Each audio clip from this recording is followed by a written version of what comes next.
We are here, people. It is another Monday night. You know what that means. Another episode of the Shining Wizards Wrestling Podcast. I'm joined by the Kevins. Handsome Kevin. Shining Wizards Kevin. How's everyone doing? What's going on, fellas? How's everyone tonight? Kevin, by all means. Aces, baby. Always aces. Always ready. Always aces. I like aces and eights. Whatever. What else you got? What else you got? Always in aces. the ace department. Nothing. Ace Crusher. Ace is full. Ace Frehley. Ace up the sleeve. Okay. Ace Romero. Is that a wrestler? AC Romero. AC Romero. Yeah, look at that. A little bit of that. All right. Handsome Kevin, how are you? I'm doing great. I am doing great. I'm excited for tonight. I'm excited for this. I like to. It almost feels like I get to be out of the house a little bit here, so I'm pumped, man. I'm ready. Right. I'm ready to roll. Well, we got a full show for you tonight. We got Kevin Kelly, the voice of New Japan Pro Wrestling, and the man, the promoter. He wears a promoter hat too, behind all American Excellence Wrestling, AXW, which has a big show this Saturday night. So we're going to talk to him about that, among other things, I'm sure. Patreon winner William Mercier Jr. Hey, will be joining us for that interview. No Tony tonight. We got some pay-per-views to talk about. I have a lot to say about the NWA. I don't know why I'm an idiot, but I am. We got some terrible New Japan news that we can talk about. Tony's not here to celebrate that, so he can go fuck his hand. And we're going to go over our picks. We had a lot of picks this weekend. So we have all this and much more tonight on the Shining Wizards Wrestling Podcast, episode 624. Oh, baby. The following is a presentation of the Shining Wizards Network, broadcasting live in high-definition video and available on all podcasting and streaming platforms. Follow us on social media at Wizards Podcast. Check out our merchandise at merch.shiningwizards.com. Do your Amazon shopping at amazon.shiningwizards.com. And become a Patreon supporter at patreon.com/wizardspodcast. And now, it's time for the Shining Wizards. This is Scott Steiner, and you're listening to the Shining Wizard Wrestling Podcast. Fucking whore. In your face. And motherfucking Shining Wizards.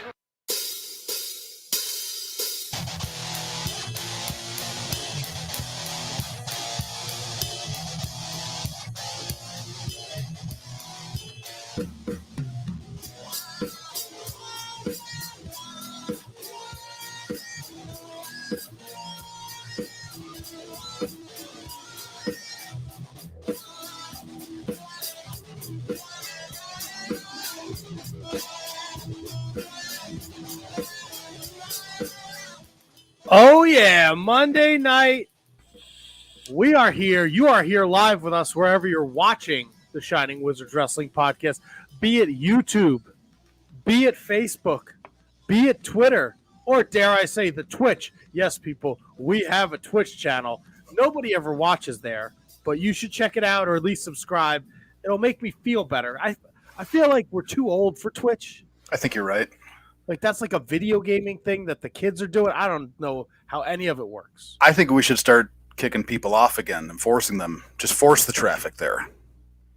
I mean, there are there are like tiers on Twitch. If you get a certain amount, you get like perks. Right? See, so we'll just force the traffic there. We just close some roads and have them travel the other way.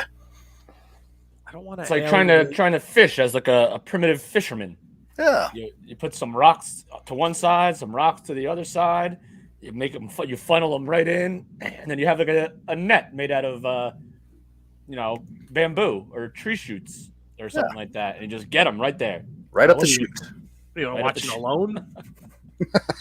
I'm a big dual survivor man versus wild guy. You think you could do that shit? No, not even remotely. Yeah, me either. We watched that. You ever watch that Alone? Oh, love it. My wife and I are big time into it. I started watching it at the behest of KM. He recommended it, but then I got like 3 episodes in and just fell off. Really? Yeah. I draw the line at Naked and Afraid, too. I can't watch that.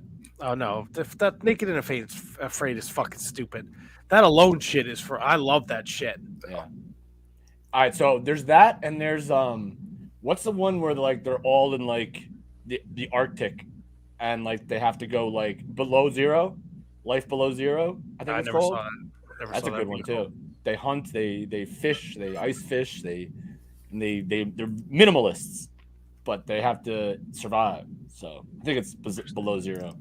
All right, I like Below Zero. Well, we're not here to talk about Alone and Below Zero and Survivor Man. All great vehicles. Oh yeah, for learning how to survive in the wilderness. We're here for some wrestling talk and talk about wrestling. Matt, KJG, Handsome Kevin. I was gonna say the man on the ones and the twos. Yeah, the ones and the twos. Oh, sorry. Right. I'm the guy on the ones and the twos. My name is Handsome Kevin. All right, that was wow. That was subpar at best. I was trying to do like a Limp Bizkit type thing. Did it hit? You gave me a Limp Bizkit. Did it hit? When does your biscuit become firm? Give it a couple minutes. All right, I can send you. I'll send you a Kermit. No. Oh God. Dude, I totally forgot about that. Just triggered it. That just triggered me. Like literally, like bad memory. He's firming up. Bad. Like I had like a good run of watching that for like 4 days in a row, like nonstop, and then like I totally forgot about it. Not the Kermit. My reaction. Yeah. All right. Well, I wasn't sure. Yeah. That's what you got to tell people. I tell the truth.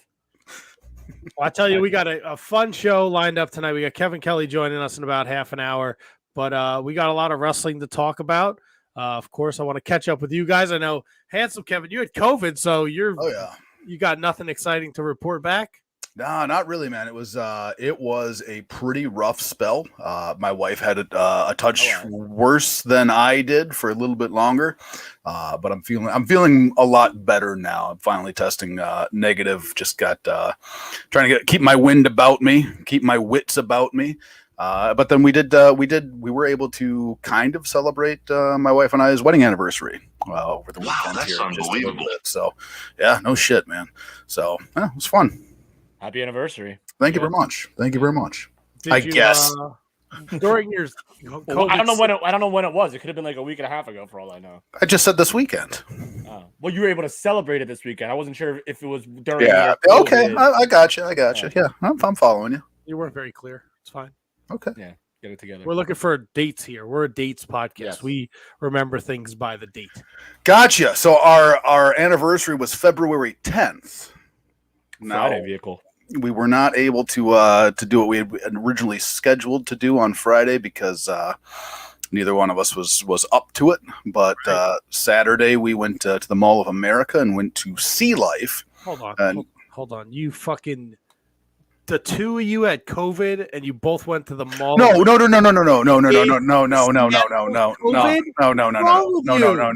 Germ City. We tested negative. We were in the clear.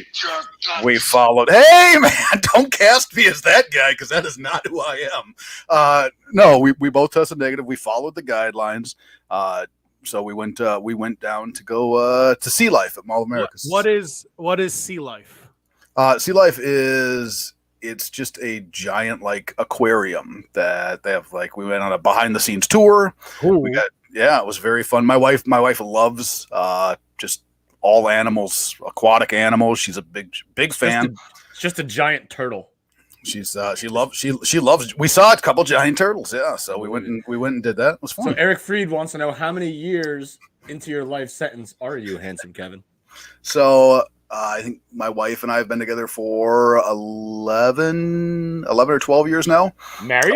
No, married for, this was our 5th year wedding anniversary. So if I know Eric Freeds was trying to be funny there, right? But people who are in happy relationships, they don't have kids. That too. like I don't look at being married to my wife as a life sentence. Maybe she does. Yeah. Yeah, But probably. I could not. I will never say a bad thing about my wife. My You wife. and me both. You and me both. So it's not sad to go to Sea World in the mall. Like, isn't that depressing? It's a mall. No. So Mall of America is giant, but You know, they had a Monday this is- Night Nitro there. they absolutely did. They had a Saturday Night Nitro there as well. That's right. But it is a giant. It's a giant aquarium, and they do a lot of like rescue rehab for different types of aquatic animals. A lot of endangered stuff there.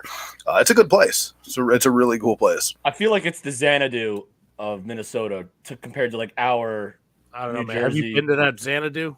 Have you been to it? I've been there. It's fucking awful. Yeah. But I feel like it's more than a mall. There's no aquarium. No, I'm not saying I'm not saying the Xanadu is more than a mall. I'm saying the Mall of America is more than a mall, even though it has mall in the title. Like I feel like it's like an attraction. Oh yeah, absolutely. There was a lot of Devils fans at the mall on Saturday. Oh, because they played the Wild. Yep. They lost in a shootout. They sure did. They sure did. Sure. So that's you went to Sea World for your anniversary. Yeah. All right. Everyone was happy.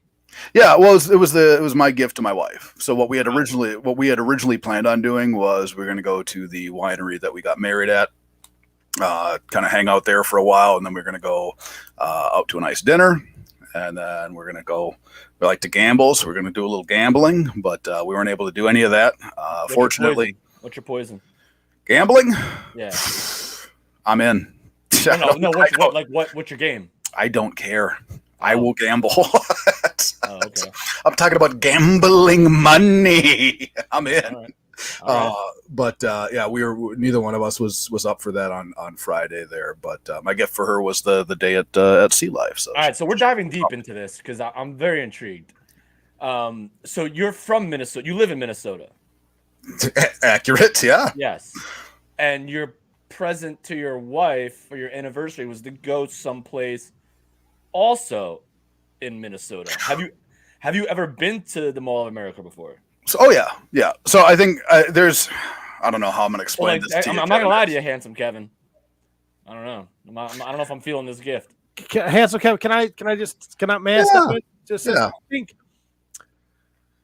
I feel like me and Handsome Kevin might be on the same playing field when it comes to our relationships, and I think our wives might be similar. Although I've never met the lovely Molly. She's fantastic, beautiful. But so it's less that whole idea that everything has to be over the top. It's a waste of time and money. Like tomorrow, Valentine's Day is a waste of time and money. I'm with you 100%. Right. So if Kevin's wonderful wife is into animals and the sea life, and he has purchased a backstage behind the scenes, not every Tom, Dick, and Harry can go see it. It's just her and handsome Kevin and some, 19-year-old kid who plays with animals all day, and he's showing you how the seals does this and the turtles do this. Yeah, and the Galapagos turtles. it's it's about her, and she enjoys it and appreciates it. You pretty much nailed it, Matt. I mean, we're well past. I used to get her jewelry for every occasion: Valentine's, anniversary, birthday, you name it. It was always jewelry until we hit like that 5-6 year mark, something like that. And then she actually asked me. She's like, "No more jewelry. I'm done with jewelry." That was not a question. So that no, I'm playing off what Matt had said. So when we get to like where we're at now, she's never been to Sea Life. She's a big Sea Life fan. Getting her something that is an experience as opposed to something that like material, right? She's much more into, and she enjoyed it that much more than if I were to get her, say, another bracelet or set of earrings or necklace, anything like that. What if you got her like a bracelet with a Galapagos turtle on it? She got one while Get we were out of there. here. Yeah, so I don't know if it was a Galapagos turtle, but it was a save the turtles thing. Yeah. What if you got her a turtle? So she wants a saltwater aquarium. She wants one at the house here. But the question is she turtle enough for your turtle club? She is. Turtle. She is. But that's, I mean, Matt, you same thing, right? You get an experience. Why do I not have the I Like Turtles soundbite? This was perfect. I know. I thought about it after the fact. I like turtles. Oh my god, this soundboard! I gotta fuck this soundboard. Darby Allin. Fuck this I like whole thing. turtles. God damn it! Sorry, I got annoyed at myself. No, I'm with you, and I hope that like one day, like when I find, I hope extravagance is, not a priority at some point down the road. Yeah, it's nice, and we usually spend our anniversary in Mexico, so we'd usually be in Mexico at this time. Isn't that where you got COVID? We went no. We went over Christmas, New Year's. We were in so we need dates, Kevin. That's right. Right. So we're going back to Mexico in June. Oh, nice. It's gonna be hot as balls. Goddamn right it is. Caliente. All right. Got nut soup. Shining Wizards, Kevin. How was your weekend? Oh, fantastic, delightful, peachy, awesome. Went to WrestlePro on Saturday night in Rahway, New Jersey. All right. So that was good. Headlined by LSG versus TJ Crawford for the WrestlePro Interim Championship. Banger. Interim. That's right, because Dion Roosman is the current champion. He made his return. He's a trainee from Seth Rollins' school as well. So he came back. Dan Moff wrecked shit and left. Lady Frost and Renee Michelle had a banger. Pat Buck and Bobby Wayward had a banger. Banger after banger after banger, as Sheamus and Drew McIntyre would say. Great time. Got to hang out. I got to meet Will Hobbs and Satnam Singh, my man. Your man. Best big man in the business. Really? Oh, yeah. It's a bold statement. It's high praise. I've said it before, and I stand by it. All right. Yeah, very nice gentlemen, both of them. Powerhouse Hobbs and Satnam Singh. They were staying at the same hotel as me. All right. So I saw them at the hotel bar. I'm like, you know what? I'm going to say hello. Short, sweet. Just say, hey, appreciate you guys coming. It was awesome. I'm a big fan of both of you guys. Both matches are great. Satnam squashed some J-Brones. And it was a good time. Jay Lethal and CPA. That was a great match too, by the way. So good times. How was Will Hobbs came to the bar afterwards too, to the waiting room. So that was cool. How was Lady Frost? Lady Frost is great. Yeah, she's always impressive. I've never seen her like watching a match of hers. I've never seen her disappoint or let down or you like raise an eyebrow at her work. That match got many of well-deserved "This is awesome" chants. And I've seen Renee Michelle. I believe if I'm not mistaken, I believe she's the wife of Drake Maverick. Yes, you're correct.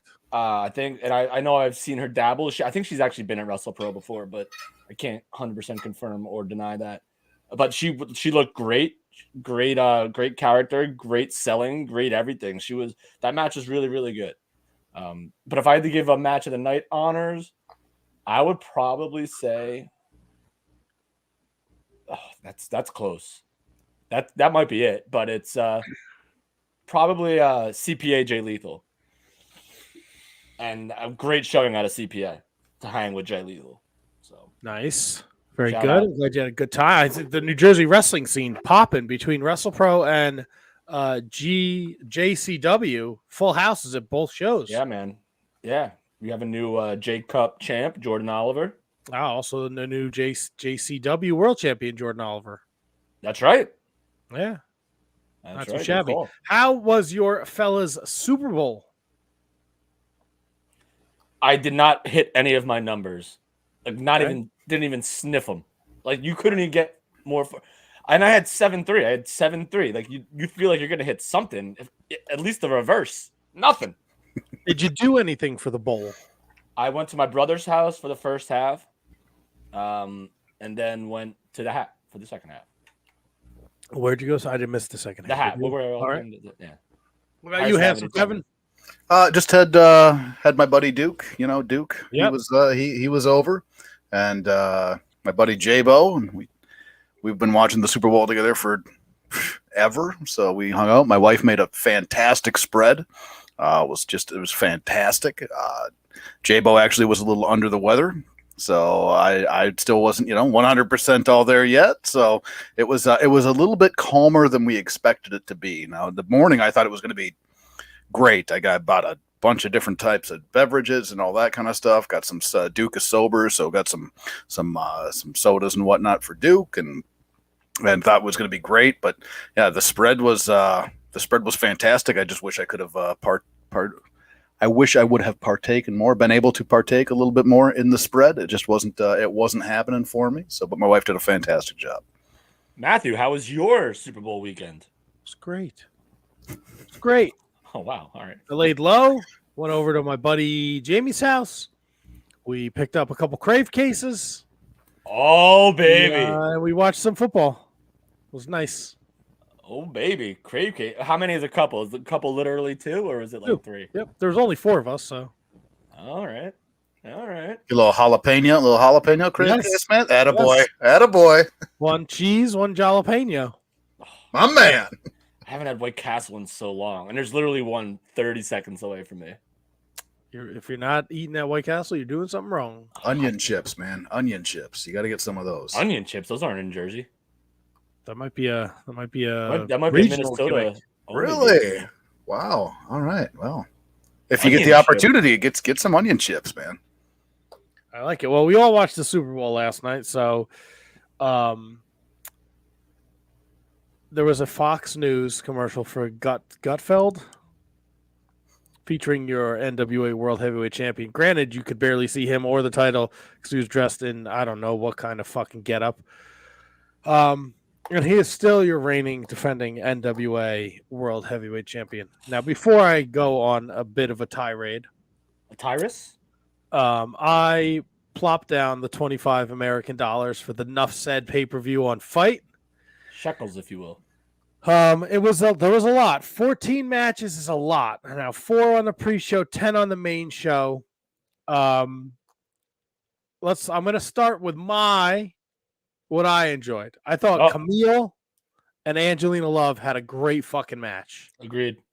Great match. Told a great story. They were hard hitting. Camille is one of the few bright spots in the NWA. To watch where she started to where she is now. I think she's at like 630 something days as the NWA Women's Champion. Really great to just watch her get better and better during every match, and the opponents they give her, going all the way back to when they gave her legit Layla and now Angelina Love. Like, she's working with great women, and she's only getting better. Awesome match. Really like Chris Adonis and Trevor Murdoch. Trevor Murdoch is getting like, I don't want to say like he's putting on weight, but he's getting like Otis muscle fat. Like, you know what I'm saying? Like, yeah, he's like Superman from the 60s. I like that. I know exactly what you're saying. Not entirely in shape, not entirely out of shape. Yeah, I'm with you. So I thought that match was really good. They told a nice story. I wish we had a little more time with that match. Oh boy. So those are the 2 matches I liked.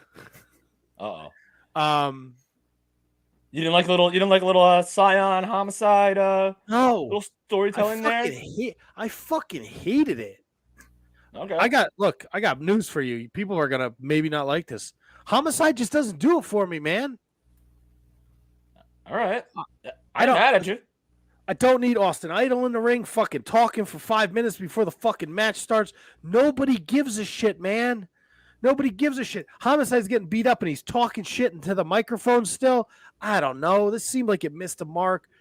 Fucking the tag match was fine until the end when fucking Aaron Stevens decides he's going to use his loaded glove to cost his team the match, and his team didn't seem to have a fucking problem with it because they just beat down Love Rebellion. Beat down City. Yep. Fucking EC3's wrestling Alex Riley. Alex Riley, I don't know what the fuck Homeboy's doing. Dude, I thought he died. What are you doing?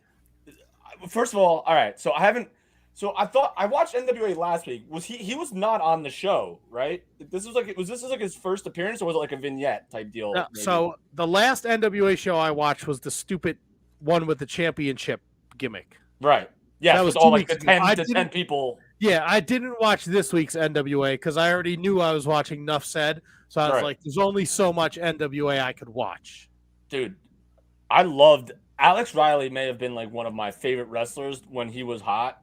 Like his music, his entrance music was, first of all, one of the greatest entrance musics of all time. And then to see him like walk out in a shirt, slacks, like New Balance sneakers, and like just looking like a shell of himself. It was like, I don't know what he's been through. They mentioned something on commentary, like he's had a rough couple of years or something like that. I don't know what that deal is about, but it was depressing to see him like that. And then that dive, that literally, oh my God, I literally thought, first of all right, I could, playing it back in my head, like even if he cleared the ropes, there was no chance EC3 was catching him. Like, even if he cleared. And it was just so scary to watch. And you see Kevin Keenan freaking just rush out there to make sure he's okay. And it was just, I assume this is going to lead to Kevin Kiley joining EC3's little group ski, right? Probably. Fucking control your narrative. Yeah. I mean, this was just, it was hard to watch, man. Was Riley, right? Kiley, is that what it is? Kevin Kiley? Is that Kiley Jr.? Okay. Did that spot make the rest of what he did look bad, or was he just that bad throughout? I was so not invested the moment I saw him come out with that t-shirt and elbow pads and Dockers and Velcro shoes. I am in the same camp as Kevin, but it's because I don't like EC3. It's so wild. If you were to go back and listen to our old episodes when he was like EC3 with Aunt Dixie and Impact, like we could not have been higher on this guy. I think everybody was. And then he showed up in NXT where we thought this was going to be a really, like, this is it. Like, they're going to use him to his full potential, and he just got lost in the fucking shuffle. And now, like, this, like, fucking control your narrative shit. And, like, it sucks. It sucked Impact when he did, him and Moose had that weird match. Yeah, him, Callahan, and Moose, and they were all in a triangle type. And they did the movie type gimmick. Yeah, like someone would he would always disappear and then like come back or some shit like that. It sucked. He was at the fucking last Ring of Honor show with fucking Braun Strowman. It's fucking garbage. So as soon as he left WWE, because like when he was brought up to the main roster, he was legit a scrub, superstars, main event, like legit scrub. So when he did finally get let go in that mass release in I think 2019, I want to say, it was cool to see him like completely like change who he was in terms of like for character development. Like you got to try something, and then it just like kept going, and it's like, all right, how long is this narrative? Because I got to eat. Yeah, at some point. Yeah, I got to go get dinner. How long is this narrative? Gotcha. Yeah, Tom Lattimore and that fodder guy. It wasn't necessarily a wrestling match. They did beat the shit out of each other with the kendo sticks. Why did Fodder just let him hit him in the back? He's like was into it. Like that's his thing. He likes trying pain. to be Dreamer.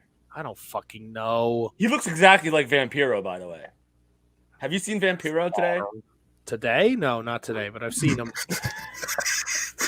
You didn't have breakfast with him? Yeah, you didn't share a jalapeno slider with Vampiro today? Oh, I ain't. He farts on live TV. You think I'm giving him a real jalapeno cheeseburger?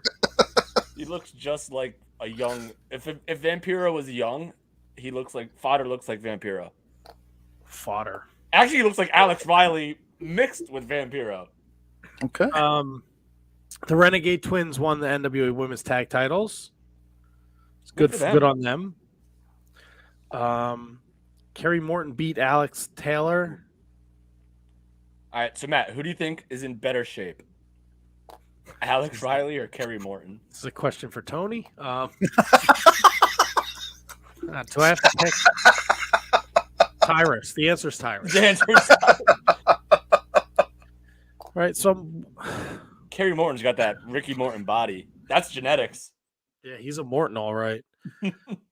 So we get to the main event, right? Right. There was a couple pre-show matches. Missa Kate and then Rosa Del Negro was good. Yeah, that was a fun match. Dax Draper and Mims did that whole like can they coexist thing. But they still won, but they're like frenemies.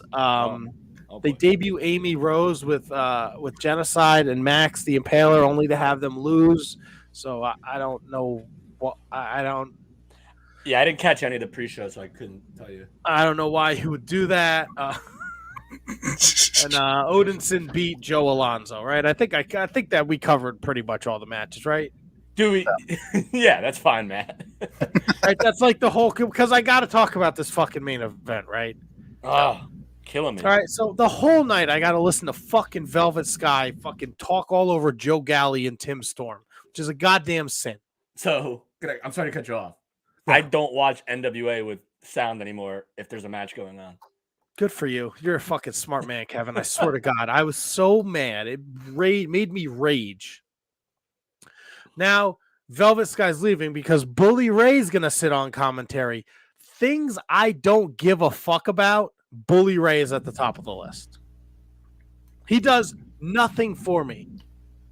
It's so funny to say that. It's so, because like he's like pushed, like he's everywhere again. Like Bully Ray is like what are like the bugs that come up like every 17 years and just mess with your life? Cicada. Bully Ray is like pro wrestling cicada. Just when you think he's like gone, he's doing his nice radio gig with Dave LaGreca and Mickey James and Thunder Rosa and Tommy Dreamer. And then all of a sudden, every few years, he just comes back up to ruin our lives. Like Aces and Eights peaked Bully Ray. Dudley Boys peaked Bully Ray. Good. Done. I'm it. I don't need Bully Ray by himself anymore. Actually, that stuff with Josh Alexander wasn't terrible in Impact. No, but Impact does a good job of storytelling. Yeah. Right? That's what makes Impact a good show. They are very storyline driven, so it makes sense. Would you bring in Tommy Dreamer and the relationship? Whatever. Boom. All right. It's Tyrus against Matt Cardona. No one allowed at ringside. That's the stipulation we have here. Matt Cardona looks like $1 million. I wish him nothing but success in the WWE when he goes back there, because I instantly could tell this motherfucker's not winning because he's going back to the WWE. This fucking slop donkey fucking this fucking gross he sucks. He can't wrestle for shit. I don't understand it. If it's because he's on fucking Fox Nation 5 nights a week with the NWA Championship, doesn't make any sense to me. I don't understand it. We have this fucking schmaz. There's a fucking ref bump. Here comes fucking Mike Knox. Fucking Bully Ray has had enough of this. I'm sure some other fucking hand job got involved. Here comes Bully Ray to save the day. He fucking wobbles Matt Cardona. Tyrus wins. He's still your champion. Then Bully Ray's got to cut a promo. Brother, nobody from the back came out here to help you. You don't have any friends. Whatever. Nonsense. And then Tyrus says, I don't care. If you don't like me, if you hate me, the haters are going to hate. Anytime you want to go. And that's how the show ends. Fucking, we're going to get Tyrus and Bully Ray as a main event 2023. I'm never watching the NWA again. I mean, what if they take the belt off Tyrus, man? Never, ever. The fucking booking is terrible. Billy Corgan doesn't know what the fuck he's doing. Oh, boy. That's a hot take. He has no fucking clue. Explain to me why Blunt Force Trauma is okay with their manager getting them disqualified and costing them the tag team championships. Why are we bringing in Amy Rose as a big debut only to have her team lose? I don't disagree. Does anyone give a shit about Austin Idol? Not even a little. Why is Velvet Sky on commentary? Well, yeah, you're right. Commentary, you can't see her, you can only hear her. That's where I was getting to. I watched this show like a fucking jabroni. He's paid to watch it, too. Oh, you know who was cool? Kevin's guy. Throw Billy Silas. That guy fucking rocks. Yeah, man. Make him the champion. Dude, he's so good. My wife's going to be like, why are you yelling and screaming? NWA gets you fired up. For what? Fucking Tyrus is the champion is the fucking dumbest shit. He can't wrestle for fuck all. No one gives a shit about him. So, Matt, you think Broski's going back to WWE? 100%. He ain't doing the job for Tyrus unless he's getting that big check up north, dude. Yeah, and not to jump ahead, he just laid down for Joe Henry in the same week on Impact. So, That's it. He's getting it all out of his system. I'm sorry to bring this up because this is kind of a technical thing. Can you guys still hear that wind shit? Is that me still? Or are you guys okay? I hear nothing. Okay, perfect. All right, word up. Yeah, so do you think he goes back as Zack Ryder or Matt Cardona? Whatever works. He's completely reinvented himself, so I'd like to see him go back as Matt Cardona. But if he wants to come back as Zack Ryder, so be it. But I think the Matt Cardona character is like 1,000 times better than fucking woo woo woo. You know it, right? Gotta be that. So NWA, Matt, do we know what our picks were for NWA? Unless you want to save that till the end. No, we do. So in the NWA department, Tony went 8-6. Kevin, you went 7-7, batting 500. Ooh, all right. Brendan Haney also 8-6.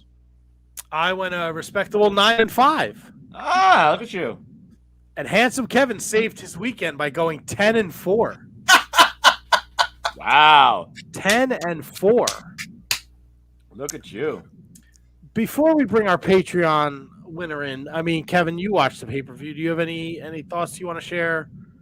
I agree with you on most of it, pretty much all of it. Like I said, I'm a big Thurbilly Silas guy, so I love that. And then seeing Kratos get like completely fucking gutted, and I love that. I didn't see much of the women's tag team match, even though I'm a big fan of the Renegade Twins and the stuff that they've done on Dynamite and Rampage and this and that. Yeah, I mean, it wasn't great. I don't have the same vitriol, I guess, as you do, but I'm not saying you're wrong by any stretch of the imagination. I guess I just feel like I allow myself to let stuff go more. That's so wildly unbelievable, like not believable. Like I guess I have a longer tolerance for suspension of disbelief. So I didn't hate it, didn't love it. It was kind of like in the middle. My wife just texted me, what the fuck? But final note, fucking Kevin Kiley Jr., man. Take care of yourself, brother. Rough stuff, man. Rough. Can I if that one spot is representative of how he was the entire match, that to me at least is another reflection of Corgan, because you should know that he needs to be in ring shape, can put together a match. You can't just, you know what I mean? Like if you don't have, if you're not aware of that, you can't send him out there for that. I feel like that's not a Corgan. I feel like that might be something that Corgan didn't even have any idea was going to happen. Like that could have easily been Kylie and EC3 talking it over, or it could have been called in the ring. Like an Alex, because it was something that he did in WWE at the time. Yeah. So Okay. It could just have been, let's do this, let's try this, and it just didn't work. Yeah. And boy, oh boy, did it not work. I've added our dear good friend. Good evening, everyone. William Mercier Jr.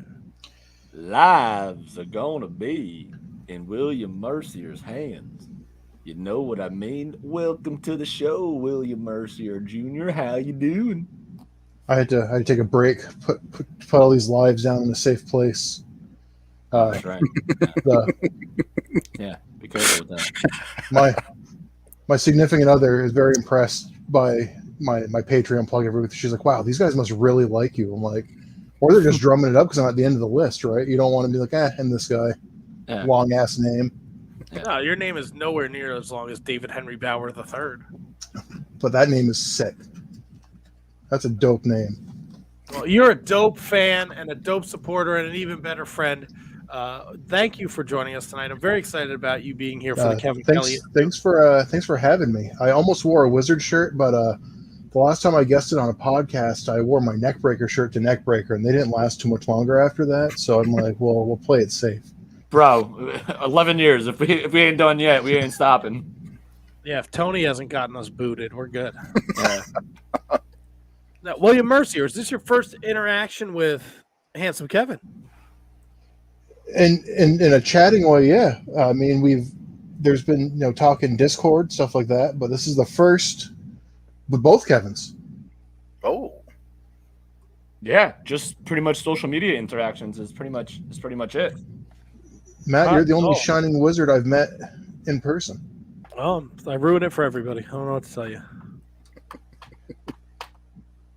I would like to think that there's an alternate world where Tony goes around in the real world with the soundboard, and is Tony like out, like he's in the office, right? And somebody's like fucking around with the copier, and he just starts like soundboarding the fuck out of them.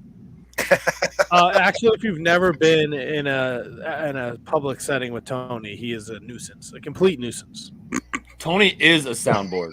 Like Tony, like is his own soundboard. It's not a gimmick. He's a nuisance. That's great. For who? I mean, you guys must like it at least a little bit.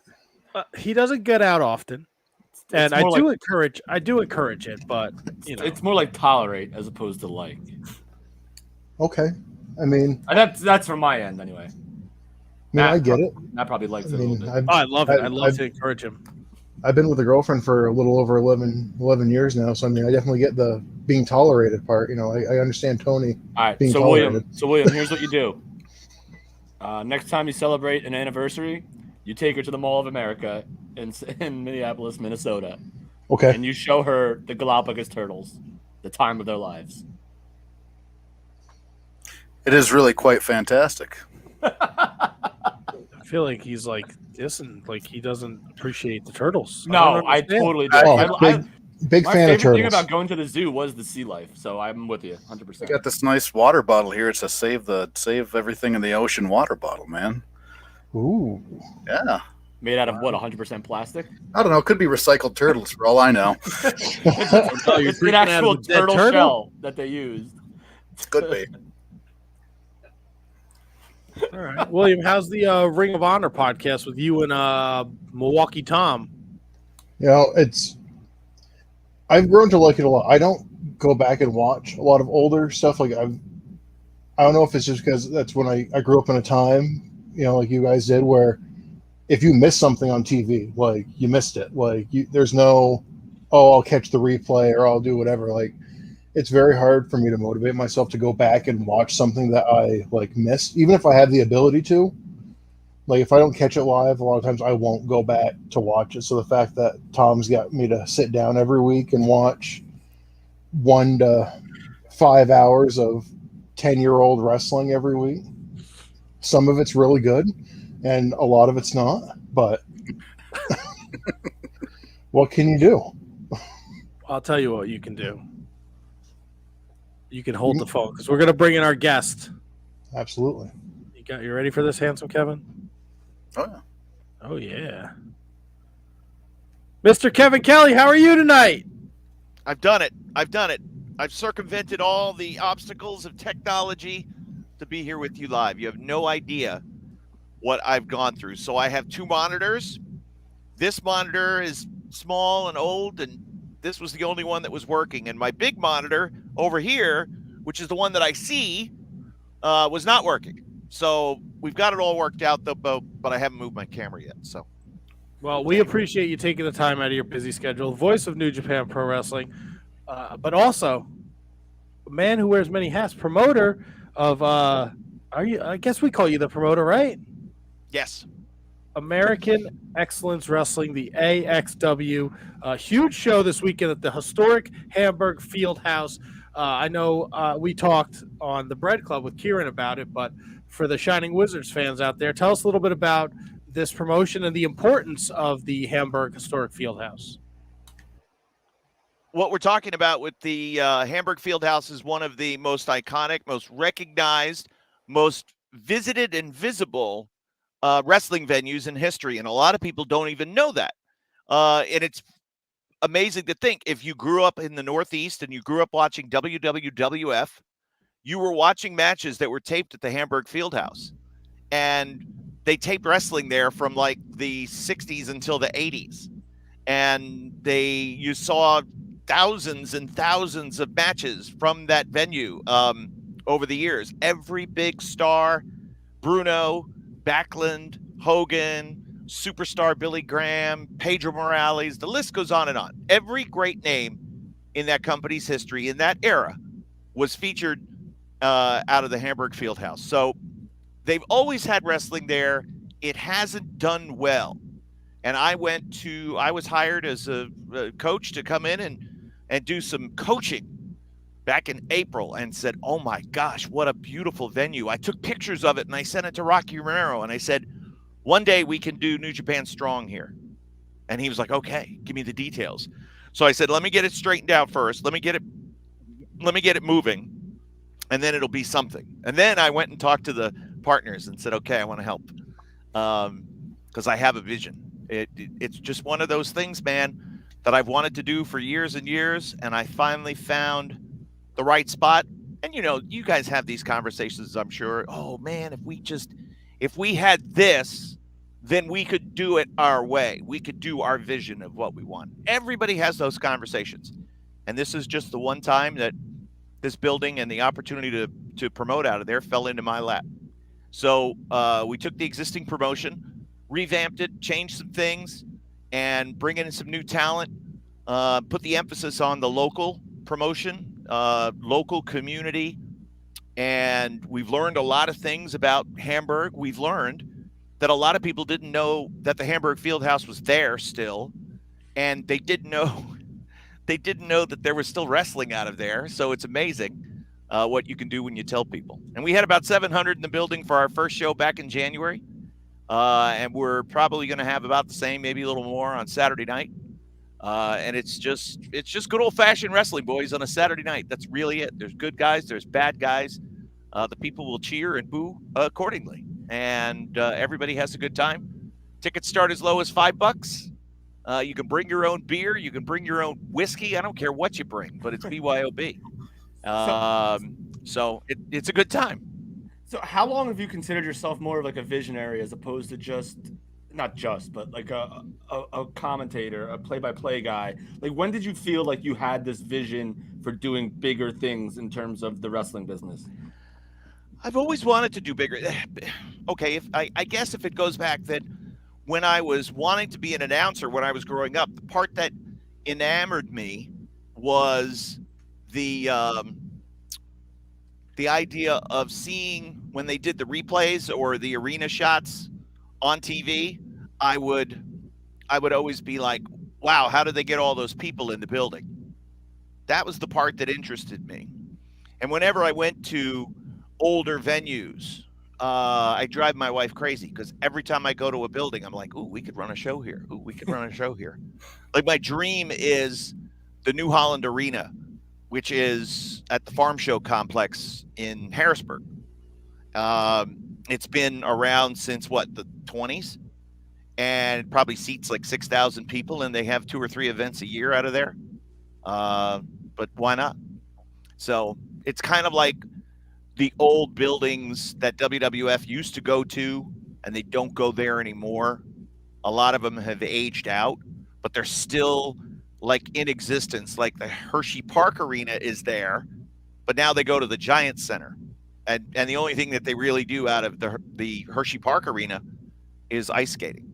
So why not melt the ice or put boards over the ice, boys, and we can promote a wrestling show here? Why not? So that's kind of where, I would say, like, my whole life, I've always had this idea of taking things bigger and making them better. But at the same time, what do you know, when you're just starting out in wrestling, it's been, 30 years of kind of knowledge and successes and failures and seeing what works and seeing what doesn't work and, trial and error. And now's the time. The time is right now. And I think I've kind of got my finger on the pulse of what's working now. That's key. That changes. And you got to keep people around you who keep the eye on what's going on, so that they know, hey man, traditional wrestling works right now. Traditional wrestling may not work 6 months from now or a year from now. We may need to change. Hopefully we can get 5 years out of this, and then we'll be ready to go to what's next. But what my goal is with this building is to eventually turn it into a museum. We're working on, we're just in the baby steps stage of getting the grants and the funding and all of that together, creating a nonprofit, doing all the logistical front end work so that we could get this historic venue the recognition that it deserves. Bring people in from all over the country and the world who want to visit a museum site that's listed in some kind of registry. And it would just be like Arena Mexico. They would just come to see the building on the Friday night. And oh, by the way, there's a show here too. So that's what we want to do. Yeah, we're out here in Jersey, and we got that hideous Xanadu. I don't know why they never decided to Connecticut's right up the road. Why couldn't you make it like a physical WWE Hall of Fame, like where people can go and see? Like it's right there. It's a no-brainer. But I think that's awesome that you're helping the community and you're bringing back the wrestling and you want to kind of make it a historic event because of the history is so strong. You're also bringing in world-renowned referee Earl Hebner for this event and a man who broke my heart Saturday, Mr. Hikuleo. Yes. A little upset about that. I'm not going to lie. Well, none of us were happy about it. It was a lose-lose situation. It was either going to be Switchblade Jay White, the current top guy, or Hikuleo, the future top guy. Do I want to give up my all-pro wide receiver? Or do I want to give up my number one draft pick, who in a couple of years is going to, hopefully top all the records that the all-pro set? And could we just give up the House of Torture? No. Well, no, because Jay wasn't mad at the House of Torture. If you look at the record, you would think, Jay, you should be mad at the House of Torture because they suck. Yes. But no, they're not in. I think it speaks to the level of talent that Hikuleo has, that he was in that spot. If he was, put it this way, if let me try to think of a name, a Hamburg tie-in. Let's say Ken Patera wanted to leave the WWF. He wouldn't wrestle Jose Estrada, okay? Loser leave the company match. He would wrestle Chief Jay Strongbow, a top guy. He would wrestle a Pedro Morales, and the Intercontinental title would be on the line. I mean, that's what you'd have. So Hikuleo's in that conversation with Jay White, although Hikuleo hasn't done what Jay White has done yet.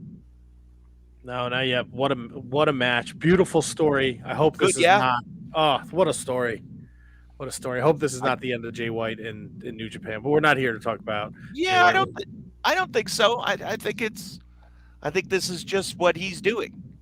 I don't. What else is there for him to do? And except conquer America. And where in that is written that he can't do that under the New Japan banner? I don't know. We seem to have some operations that are based in the U.S. Oh yeah, look, I would love to see a face Jay White be the face of New Japan Pro Wrestling in America. It would work for me. It would work. Again, put your business hat on and say to yourself, would this work? Well, yeah, of course. If Tony Khan wanted to, if he had the vision to, one thing that we need, of course, is like one of the biggest stars in the business. Okay, John Cena, I need 6 months from you. Here's $50 million. Come do it. Okay. If he's got that kind of money, that's the kind of money that John Cena might be worth. $20 million. Okay. Come on over and wrestle a couple of matches and do your thing. No, I'm not interested. Okay. Then you move on. Then you go to the next one. But you shoot your shot. So, I'd be interested to see what happens with Jay White now. Again, it was, New Japan kind of came to me and said, would you be interested in having Hikuleo on your event on the 18th? Because Jay White is going to be in California, and we don't have a spot on the card for Hikuleo, but you can have him if you'd like him. And I said, I don't have anybody in his league to wrestle, but I sure as heck could use him being in the building and taking pictures with fans. In fact, one of the things that we're doing is we're raising money for St. Jude's Children's Hospital with $10 family portraits with Hikuleo at ringside. So, that's with the ring behind you, this is what everybody likes. Where were you? Oh, I was at wrestling. And, you're kind of at like some darkened back area of the gym. No, it's going to be under the ring lights and right there at ringside. And it's $10 and all the money goes to St. Jude's. So that's the kind of thing that we're doing when we bring stars in. Earl Hebner, fortunate for Earl, there are no title matches. So no nothing Fugazi going on Saturday, boys. Well, he's going to be the special enforcer for the main event. Yes. Well, he could throw that out, but I don't think he has an agenda in that one. It's going to be interesting. So Matt Quay, who none of your listeners have heard of unless you're really like into the local Philly scene, what's going on in PA. But trust me, he's going to be great against Derek Neal, who's got a little bit of a name in the South. He's outstanding. And he came in to ruin Matt Quay's quest to win the title on January the 7th. So now they're going to be paired up one-on-one. That's the main event. There's no – of course, Matt Quay wants to get even, but I think that this is just going to be like an ass-whipping match. I think it's going to be a hell of a fight. I think it's good. I think that's what the people in Hamburg like. It's a very blue-collar town, and they like when the intensity builds. And I give all the credit in the world to the guys. The athletes are amazing, but they don't want to see sports entertainment. They don't want to see a lower version, a smaller version of what they might see on a Monday night or a Wednesday night or any other night of the week. Let them do that. Here in Hamburg, we fight, and that's what we're going to see. So it's going to be a hell of a fight in the main event. Semifinal champion Ian Bush and his tag partner Tommy Vex, Mary Elizabeth in their corner against Leo Sparrow, who's saw the light against. Thank God, because boy, he's coming out in the bad guy role, and I'm like, what are you doing? And luckily, Keikoa straightened him out, so he'll be. He's a good guy now, as he should be. TJ Boss, who I personally hand chose. I said, please, Keikoa, can you get your friend? Because I love TJ Boss. We met in PWX. So he negotiated that for me, and we got Boss coming in. He's 280 pounds. He used to be 350, but he's slimmed down, and he's an ass kicker. People are going to dig him. And he and Sparrow team up. So that's going to be fun. We got Notorious Mimi versus Izzy McCoy women's match. We've got Sean Carr making his AXW debut, who's a veteran. Again, we're gonna have veteran guys on these shows, and it's gonna be no nonsense, man. He's wrestling Cabana Man Dan. Who else do we have? Oh yeah, the Golden Era. Oh, the Golden Era. Yes. Goldie and what are the other two? Brian and Wet Brett. Is that your is that the AXW's version of the House of Torture? Yes. Goldie is evil, and Wet Brett is Ujiro, and and Brian is Show. That's that. They wrestled the tag team champions, Ed House and Laszlo Arpad and Andy Header in a 6-man. So the full card, full of information, everything all over the Facebook page, AXWTix.com. Front row sold out. There and that's an expanded front row, and we raised ticket prices, so we're doing good. There's a second row left. There's some. Not much, but some. And then, of course, after that, then it becomes like general admission floor seating. General admission bleacher tickets are still $5. We'll always have a $5 ticket for families, moms, dads, kids, so they can come and see a night of wrestling for less than $20. Get a hot dog and a soda for $3 and have fun and just enjoy themselves. And we've had just a tremendous amount of sponsorships, seems like, Matt, everybody's coming on board. Yep. You mentioned the name Leo Sparrow, who I do know up in being from Jersey in the Northeast, the Creative Pro, Wrestle Pro, seeing ISPW. He's been around for a while, but I want to ask you, now that you're in this position of I guess head guy and head honcho, what do you specifically look for when you try to put together a match card of this caliber, especially when you want to, do something so special? I've always been a proponent of the Jerry Jarrett formula of personal issues, draw money.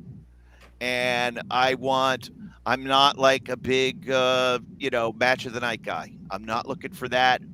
That's not the way we're going to grow our audience. We're going to grow our audience by good guys and bad guys fighting and wrestling each other. The good guys being good, the bad guys cheating, breaking rules. And that's how we're going to differentiate ourselves from everything else. So this way, when the person who goes to wrestling once a year or twice a year is at the office on Monday and she tells her office mates, "Oh, we went to wrestling on Saturday," with that laugh, that'll be it. "Oh, we went to wrestling on Saturday." "Oh, you did? What was it, WWF?"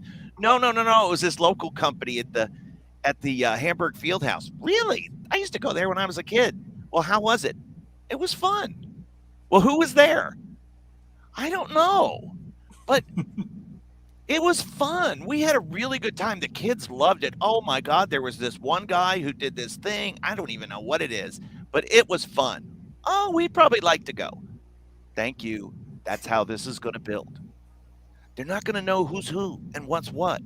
So I'm bringing in the best people that I can that I know can do the job that I want them to do, which is just go out there and do your job. If you're the second match, have a second match. And if you're in the main event, well, then you better be in the main event. And you better wrestle like you're in the main event. Well, and we're going to help you because we're going to put you in an issue that you're going to be able to go out and have a main event worthy match. That's just it. It's not super indie, all-star, names on a card, blah, blah, blah. It's not that. It's going to be just people who are willing to fight, or they're going to have to crawl up from underneath. And we're in the beginning stages now. So, the good guys are looking good. It was a good night for the home team, except for the old Derek Neal there at the end. But it looked like Matt Quay was on his way to victory. So yeah, the good guys were looking good. We'll see if they continue on that path, or if the other team could start to even the ledger eventually. There's going to be, we're going to have some new names coming in. There's going to be, I'm hearing rumbles and whispers of new baddies coming in all the time. So I just can't wait to see what happens. But it's going to, man, people are going to be talking about it in the local community. And if they don't know who the wrestlers are, that's okay. They'll learn over time.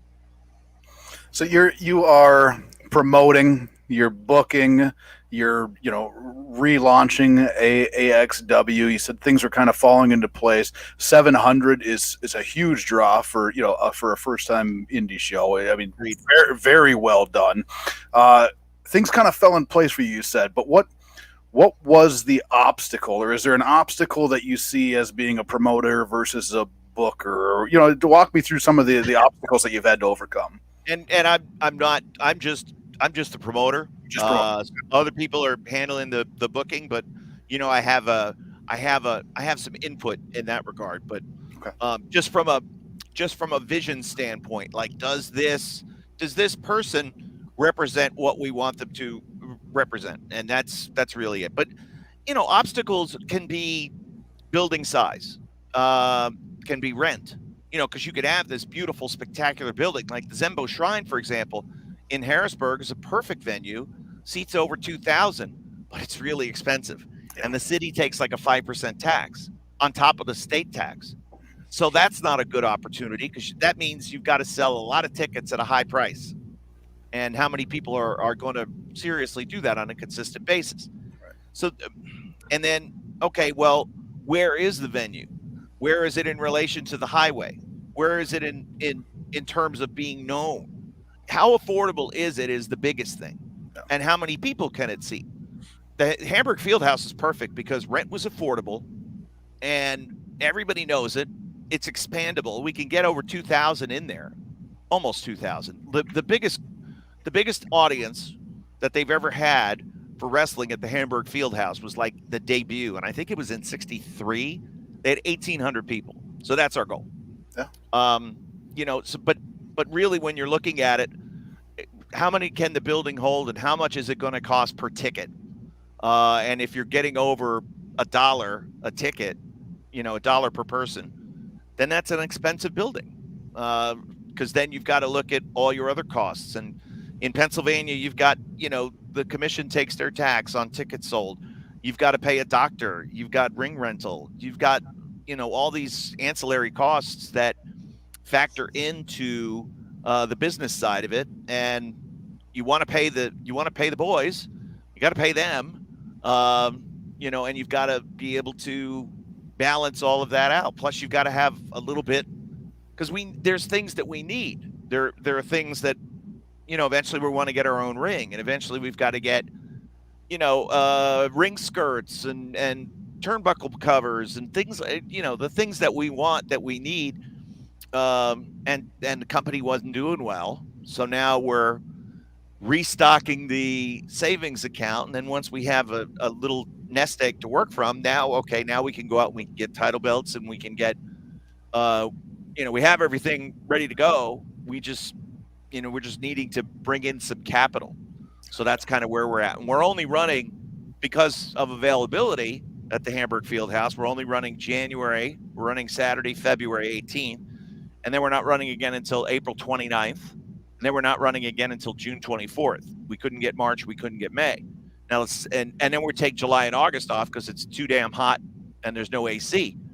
But then starting in September through next February, it's every month. So 7 shows in a row will help us to build, you know, a little bit of a financial foundation, and then we can start to do stuff. And Kevin, I know we're here to talk AXW. We're super excited for Saturday at Hamburg, PA.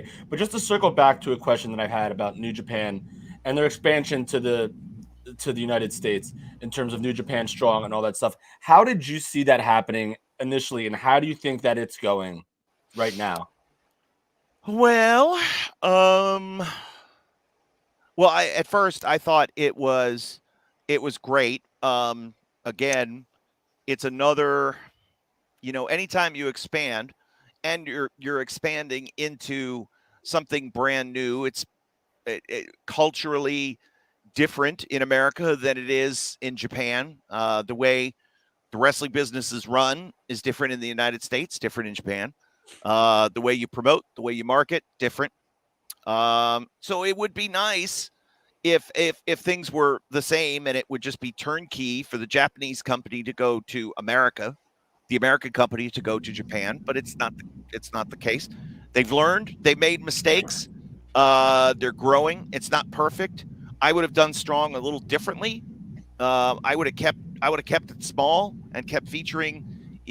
You're not going to grow a television show with bigger stars that aren't really that much bigger. Like, we could have done more to feature the young lions and gotten more young lions in there, I think, but hindsight's 2020. And but again, when it comes to these pay-per-view cards, they're outstanding. They're huge because we're bringing in top stars from New Japan. We're bringing in top stars from America, from AEW, from Impact, whoever. And along with the guys that we've been seeing each and every week in New Japan Strong, Fred Rosser, Tom Lawler, you know, et cetera, et cetera. So those shows have been, I think, terrific. And they've been financially profitable.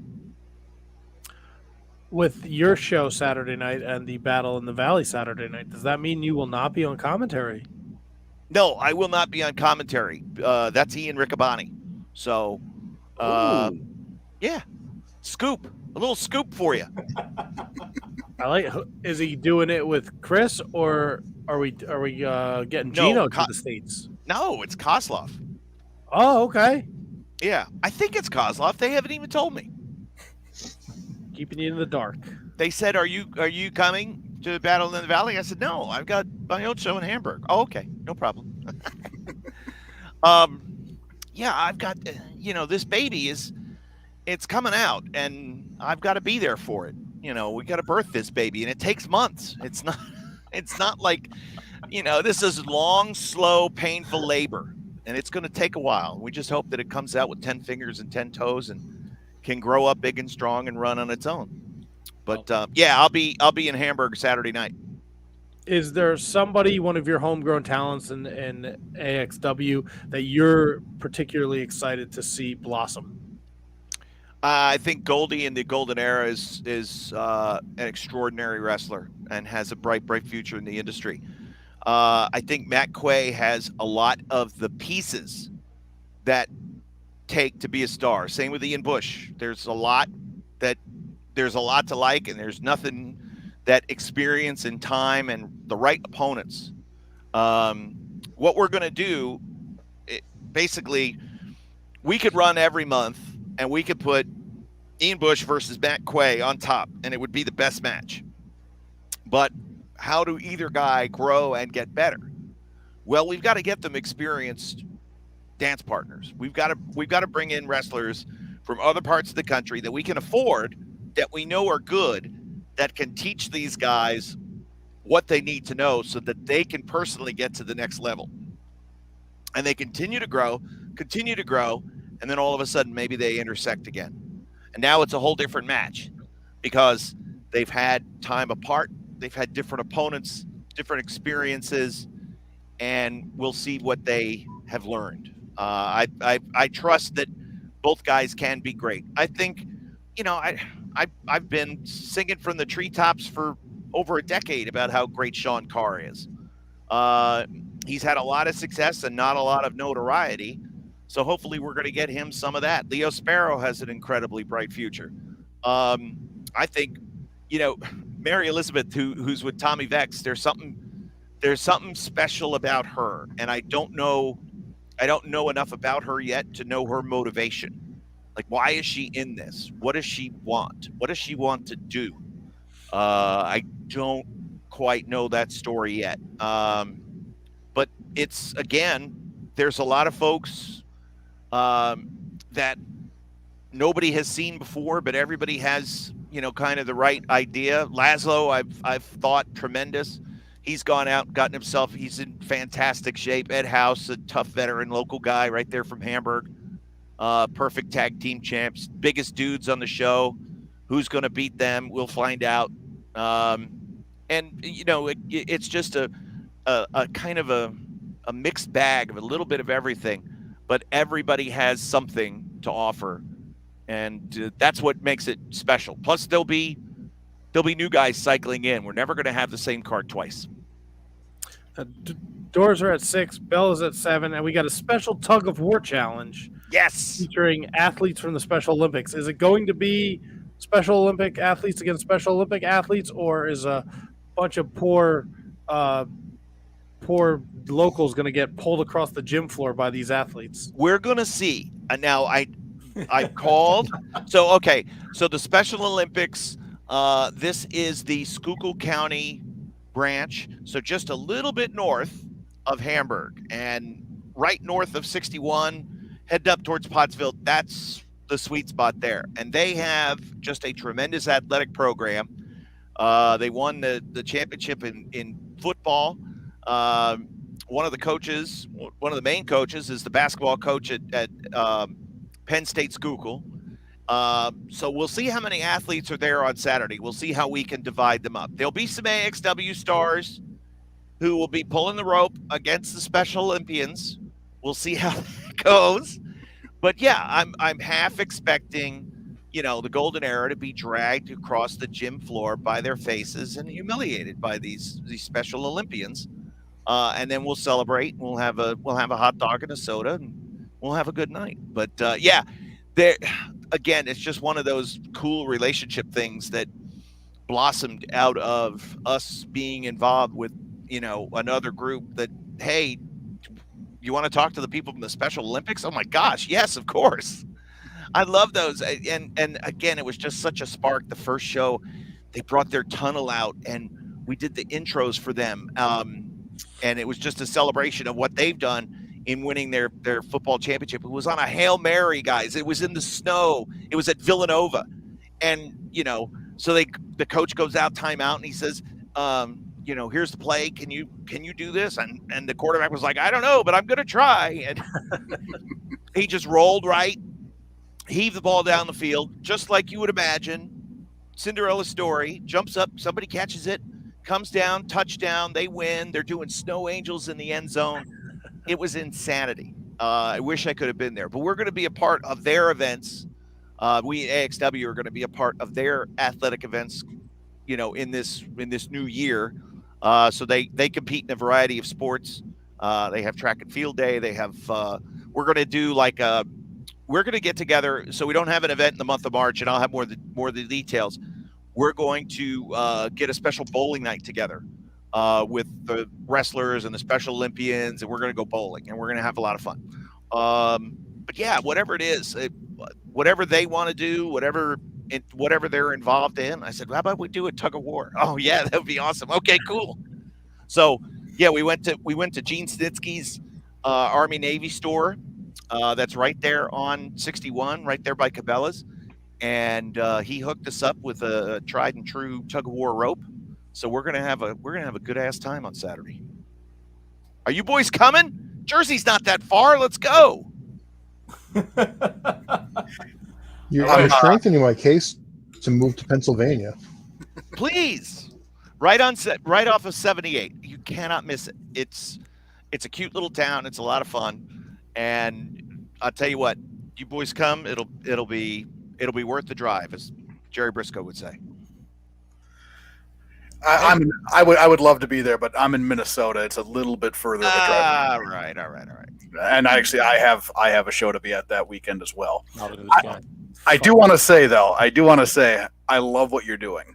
And I think that the offering a $5 ticket for families is amazing. And I hope that you blow this thing up, man. Everything about it sounds fantastic. And my hat's off to you. It's wonderful. Thank you. It'll be successful. It'll be what it is. It's just what we thought. So, like, for example, I'll tell you a quick story. The Our Town Foundation, which is kind of like the museum, if you will, of Hamburg. And they do a lot of things with the local businesses, et cetera, promoting the goodness of the small businesses that are in Hamburg. Well, we're involved with them because they promote the Hamburger Festival on Labor Day weekend. So we're going to be a part of that. And that's through them that we got to talking about fundraising and nonprofit status and grant writing and all this and that, so that we could bring in capital to improve the Hamburg Fieldhouse, which isn't falling down. It's still a good building, but it just needs a little cosmetic, paint, polish, etc. I said, what kind of capital improvements do you want to do? Scott from the fire hall, who manages the building, he said, we've got to change these lights and make them more energy efficient. I said, okay, how much is that? I think he said it was $3,000, $300. It wasn't very much. Okay, all right, good. We can help with that. I said, what about air conditioning? This building is hot as hell in the summer. He's like, you don't want to know. I said, no, I do want to know. $250,000. I said, oh, you priced it out? Oh, yeah. Okay, so $250,000 for air conditioning. That's obviously going to be in the form of a grant, or some, nonprofit status, somebody donating money to us because they like us and they like wrestling or they like the building. I don't know. I'll tell you, if Vince sells the company, I'm going to hit him up because he would have $umpteen billion in his bank account. What do you do with that? Okay. I got a couple of bucks, but not like that. Like, what do you do? Like, do you just put it in the bank? I'd be worried that somebody would steal it. What do you do? Do you keep it in cash in a box under your bed? I can't fathom that. What do you do with $14 billion, Vince? Yeah, you wouldn't even see 3/4 of the money on that sale. You would never even know it existed. I'd want to see the dough, though, right? Wouldn't you? Of course. Yeah. I want to bathe in it. Yeah. Just okay. So it's in the bank vault, right? How how big is the vault? Where does it go? These are the Scrooge questions McDuck I want style. to know. Just dive right in. So that's that's exactly what we need, Scrooge McDuck. But I'm gonna make that call when the time is right. I'm sure he won't take it, but that's the goal is to improve the facility, get some sort of status as a registered building, continue to present wrestling, be able to do it on a very affordable basis. We've also done some research, and there's a ton of nonprofits in the Hamburg area, and they don't speak to one another. And what we think we can do is we can be the one who brings all the nonprofits together. So imagine, if you will, like on a Friday morning, we get the ring set up in the Hamburg Fieldhouse, and we have a host of businesses, a host of nonprofits come over for a lunch where, we give them a couple of matches and we let them see what we do, and then say, we could be the conduit for all of your activities. We can pair you up. We could bring the interoperability of your nonprofit, what you're trying to do fundraising wise, your awareness campaign. Let's bring it all together and let's sandwich it around some wrestling and local community and a fun night out. It's minor league baseball, but with, physical antics. That's what we can do, and give them something to think about. So that's one of the plans that I want to do, is bring all these local people together, give them a little feel for what we do, treat them to make a nice little lunch for them, and say, now let's work together and let's raise some money and let's do this. Who do we want to help? What do we want to do? Do we want to build houses for the needy? Do we want to renovate this soup kitchen? Do we want to add funding to a job program? There's a lot of people that have resettled in the central Pennsylvania area that came from other countries. They don't speak English, or English isn't their first language. How can we help them? What can we do? These people know wrestling. They understand wrestling. And let us be part of that. And that's just where all of this can go. Wrestling can be what it is. Wrestling doesn't have to be, the way it's been presented on television for the last 20 years. I want to take a moment to thank the Wizards for having me on, Mr. Kelly. Pleasure to be able to sit on this web chat with you. You met my accomplice. He goes by Milwaukee Tom. The last time you were in Milwaukee, and you signed an 8x10 Milwaukee for us. Tom. Thank you for that. No problem. So I just want on the note that we were just talking about, it's kind of like going back to like wrestling is more than wrestling. Like wrestling can just be wrestling on paper, but wrestling, seeing it live, and like for me, it's weird to watch wrestling alone, because for me growing up, wrestling was like a communal thing. It was sitting down with my dad and my brother, and then it was like when AEW first started, it was, I'm going to my buddy's place every Wednesday night. We're going to watch Dynamite. We're going to watch every episode. Mm-hmm. And it's like, it's that community thing. And I love seeing that kind of community outreach. And I wish my local promotions up here were kind of working on more stuff like that. Because I want to obviously see them do well, because there's one just started like from like apparently years not running, and they're doing a ton of shows in like the Mass, New Hampshire area. So it's great. They've got like a big schedule, like, so there's plenty of opportunities to hit it. They're all ages shows. They're doing great stuff like that. I kind of want to ask you about, you're touching upon like talent you see a future in. Is there a degree of excitement for you? Like Tom and I talk about, like, we're watching 2013 Ring of Honor right now. That's what we're up to. We started episode 1 of TV that we're going through. So we're seeing like super young Adam Cole, Kyle O'Reilly. We're seeing Cedric Alexander and like Cheeseburger. We just saw the episode with Cheeseburger getting in the ring with Charlie Haas a couple weeks ago. I got really excited because I found out, unfortunately, after the fact, my friend was at SmackDown this past Friday, and we saw a young lady who wrestles under the name Becca up here, but she had a match with Lacey Evans on SmackDown on TV, and that was super exciting to like. I see them at like the Elks Lodge, like wrestling with like JT Dunn and people like that. So that's so cool. So I thought it was all going to tie in that she had a match with Lacey. That would have been something. if we could have brought all the Ring of Honor element together, get Jimmy Jacobs out there, and that would have been something. Yes. So is there a degree of excitement for you on your end to be working with more, I'd say, like working with those lesser known talents?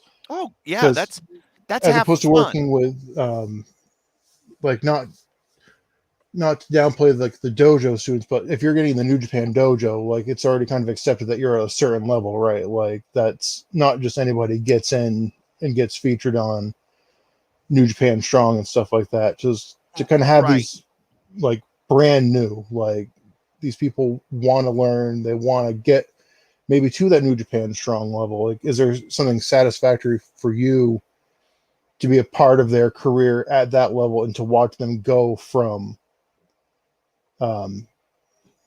Harrisburg and then seeing where they go from there? Oh, sure. Whenever I talk about like Adam Cole or any of the people that I've worked with over the years, I always kind of think like, oh, well, they're, one of my guys. And I at least worked with them a little bit enough to be able to say I imparted some wisdom to them. And I hope that it carried through, and I'm happy for all their success. Yeah. If you're a content creator, and if you are not excited about taking somebody who also is a content creator and unleashing what they have within them, being able to see their creative vision, and then turn it out, you're missing the point. Part of, we're not only looking to do this for the local, charity aspect, but we're also looking, to help grow and improve the Pennsylvania wrestling scene as a whole. To me, it was systemically broken, and it's been that's another reason why I wanted to do this. Getting back, Kev, to your question earlier on, what would be the thing to do? Well, because all the wrestling a lot of the wrestling in Pennsylvania sucks, and it was horrible, and nobody went to the shows, and it was the same crappy guys, and most of them don't deserve to be in the ring. And so we have to change the culture of Pennsylvania wrestling. And if you're looking at somebody who's good, somebody who's talented, and you're not wanting to bring them in for whatever, because you want to make sure that you or your friends continue to have your spots on these shows that nobody attends, it's just, they launder money back and forth. It's the same $40, right?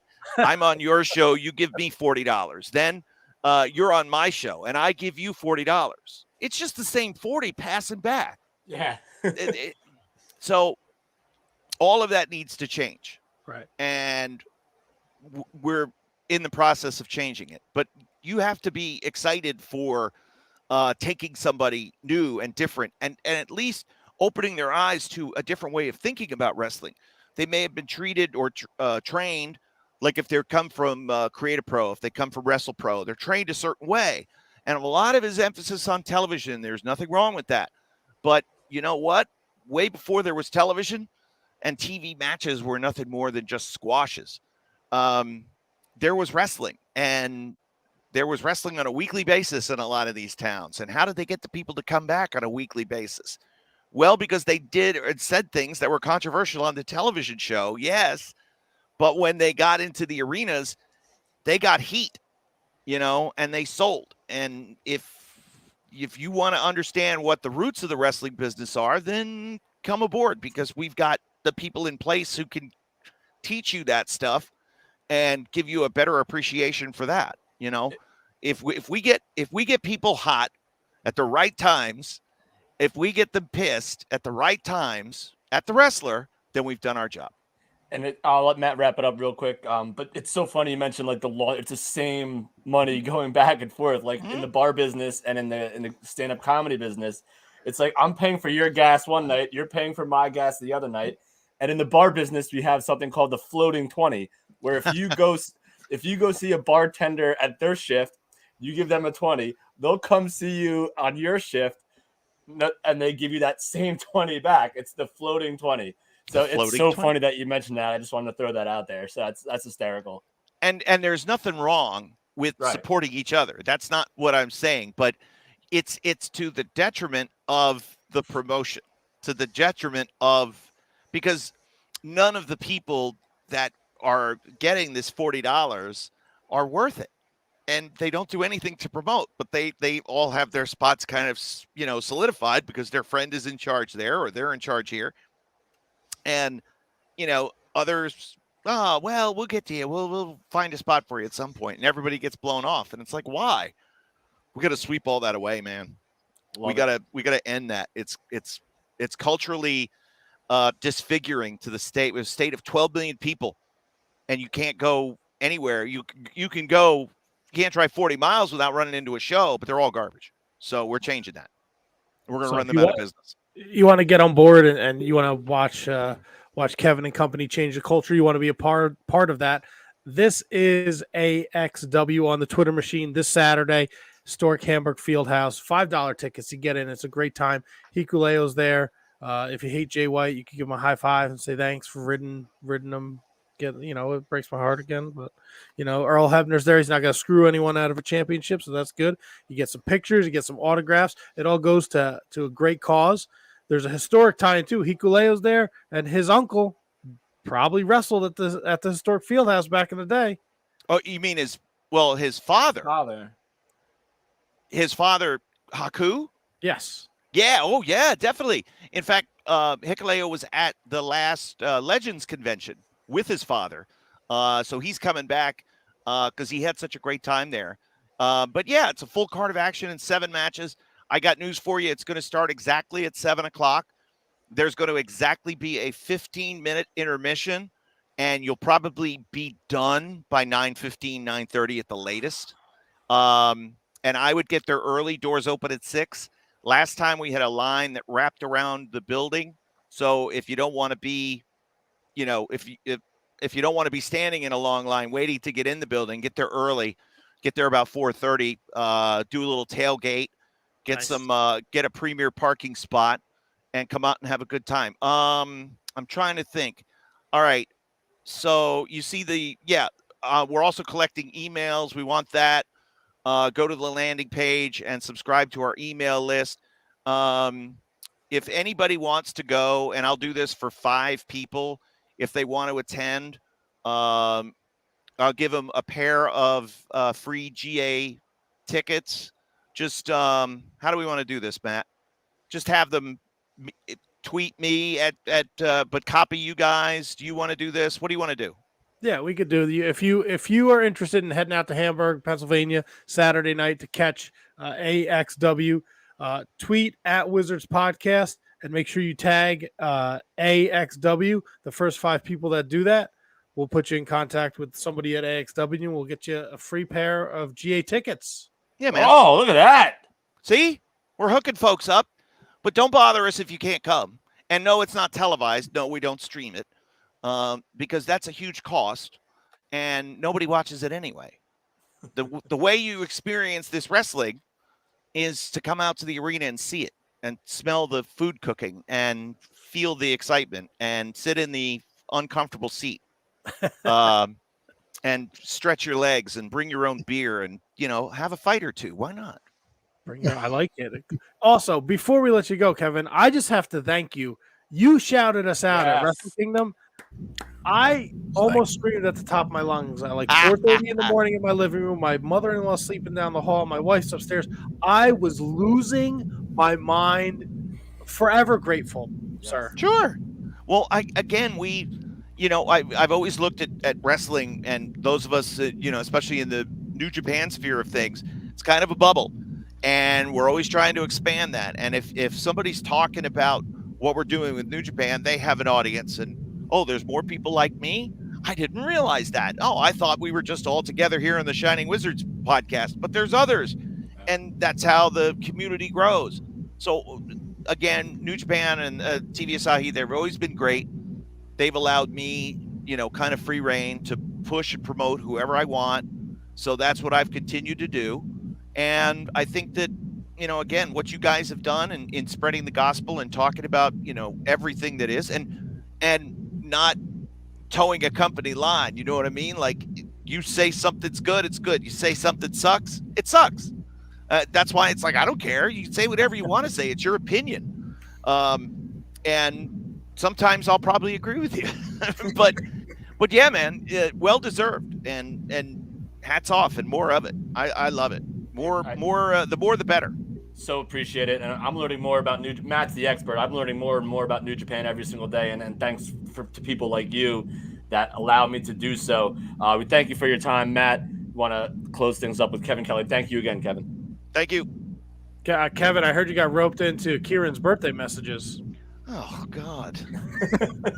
What a mess. And then it was everybody. It was like, oh, I thought I felt, could you do this? Could you do this? Of course. I felt very special. And then I was just like one of 1,000. Oh, God, that's hysterical. We talked about it today. Oh, my God. Thank God it's only once a year.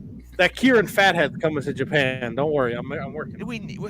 It has to happen. We're going to probably get it in Hamburg first. Hey, you got to start somewhere, right? Well, that's how I'm thinking it becomes a viral thing. Is we'll do it in Hamburg, and then we'll put it out on our social media. And Kieran's here, the Kieran sighting, and then hopefully it'll take off.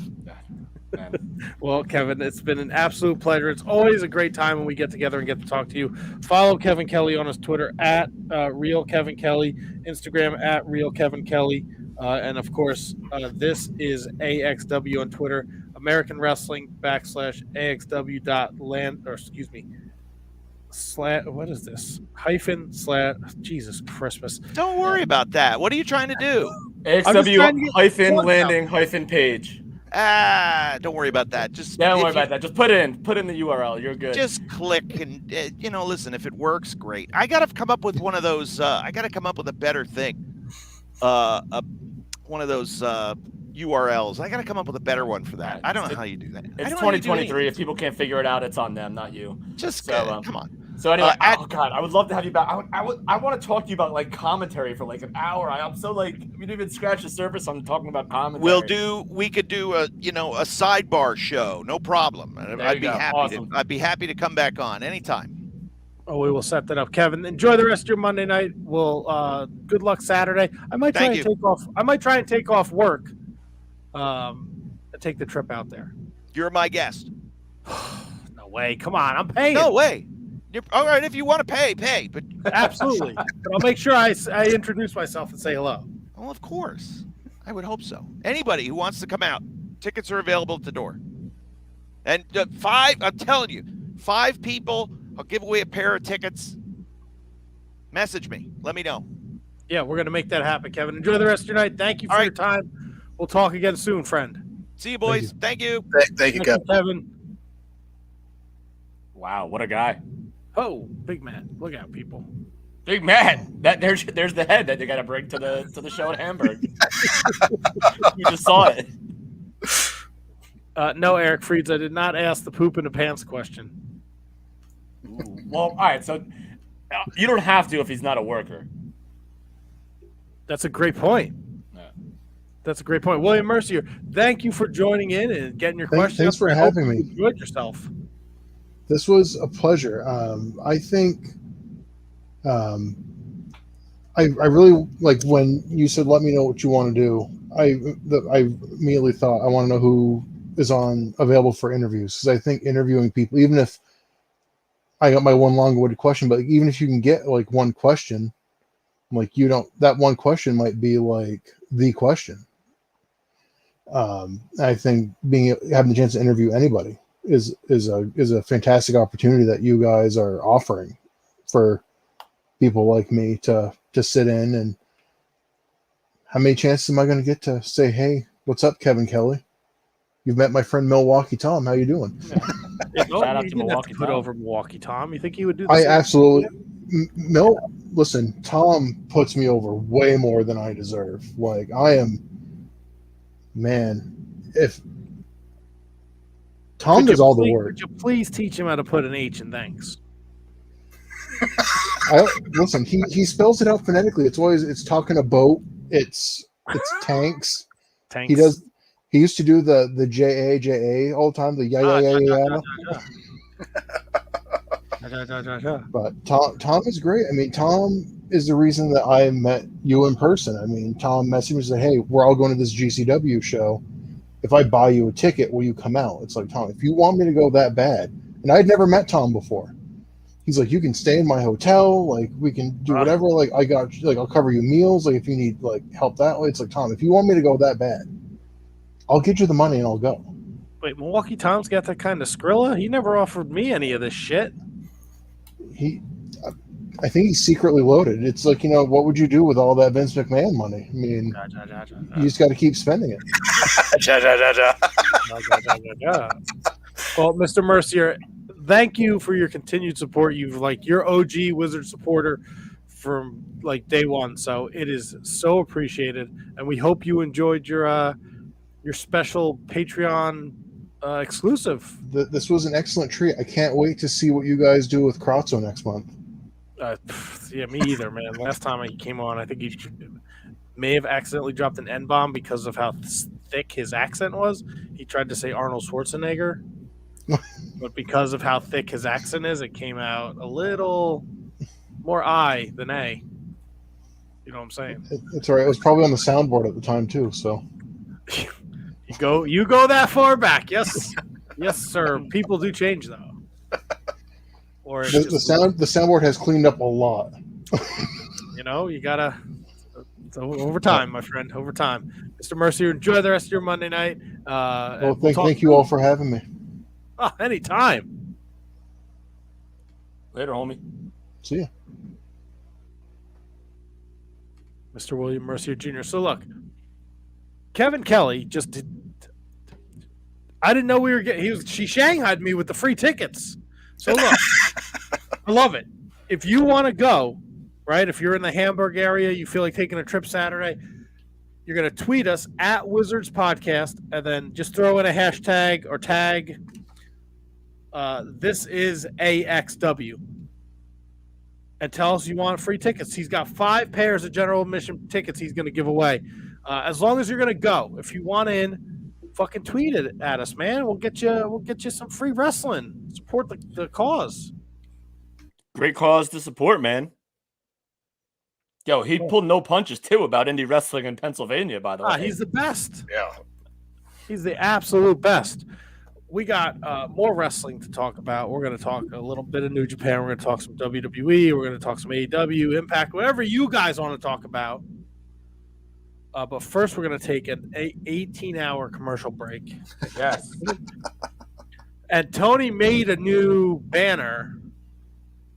What is it? It doesn't fit the screen. Yeah. I noticed that when I signed in, it was on. I was like, how do I... Oh, like, I just what made is a this? big... Oops. You know what?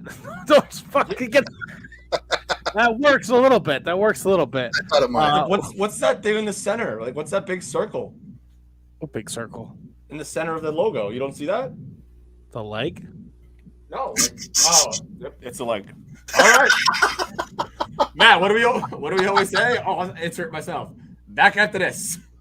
We'd like to thank each and every one of you for tuning in every Monday night to listen to The Shining Wizards. If you'd like to continue to support us outside of listening, we've got a few ways for you to do that. If you shop at Amazon, go over to amazon.shiningwizards.com, do your shopping as usual, and when you make your purchase, a little bit of that purchase price will go back to support the show. If you like to wear t-shirts, merch.shiningwizards.com will take you to our Pro Wrestling Tees store, where we've got over a dozen great designs from over 11 years of professional wrestling podcasting. You can become a Patreon supporter at patreon.com/wizardspodcast, where each and every week we call out your name as one of our show producers, and the more you support us, the more things that you're entitled to receive, and believe me, they are fantastic. If you can't support us monetarily, if you don't shop at Amazon, that's absolutely fine. Continue to listen to us wherever you listen to us on the World Wide Web, and make sure you like, rate, review, subscribe, do all that good stuff. Doesn't cost you anything, helps us out, and we can continue to bring you the love fest that is The Shining Wizards. What's up, folks? It's your boy, the Impact Player, Mr. Philly Ray, inviting all of you to check out the Turnbuckle Throwbacks Wrestling Podcast. Join us as we cover all things current in the world of pro wrestling, as well as paying homage to the old school, the squared circle. So listen in and find out why we are the recognized symbol of excellence in sports entertainment broadcasting. Find us on all social media platforms and anywhere you get your podcast from. And as always, we are the proudest members of the Shining Wizards Network and Rant Entertainment Media.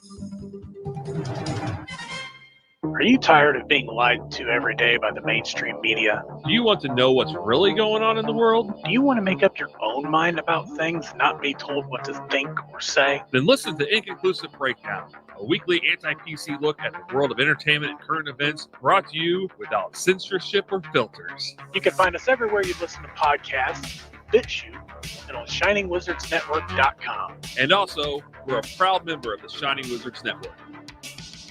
Got 30 minutes to kill? Come check out 30 Screams or Less, where we review a horror movie in 30 minutes or less. We cover new movies and old ones too. We'll give our honest thoughts on the movie, good or shit, as well as a rating of each one that we watch. New episodes weekly, available on the Shining Wizards Network and wherever you listen to your favorite podcasts. I'm Steve. And I'm Corey. Come check us out at 30 Screams or Less.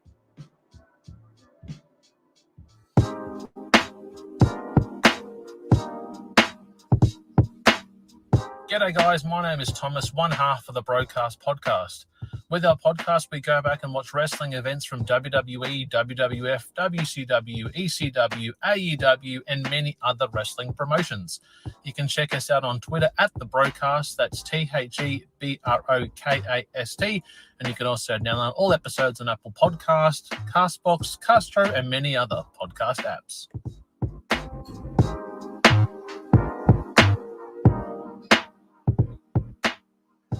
You like your music heavy? Then check out Radioactive Metal on the Shining Wizards Network. For over 16 years now, Radioactive Metal has been one of the longest running podcasts. Over the years, we've interviewed some legendary metal acts, had some awesome discussions, and cranked a hell of a lot of tunes. So join your cool Uncle Snowy and his co-host Aaron for the audio mosh pit that is Radioactive Metal here on the Shining Wizards Network. Well, the action is underway.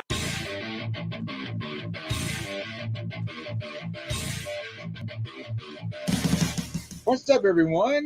When on the Shining Wizards Network, be sure to check out Wrestling Night in Canada.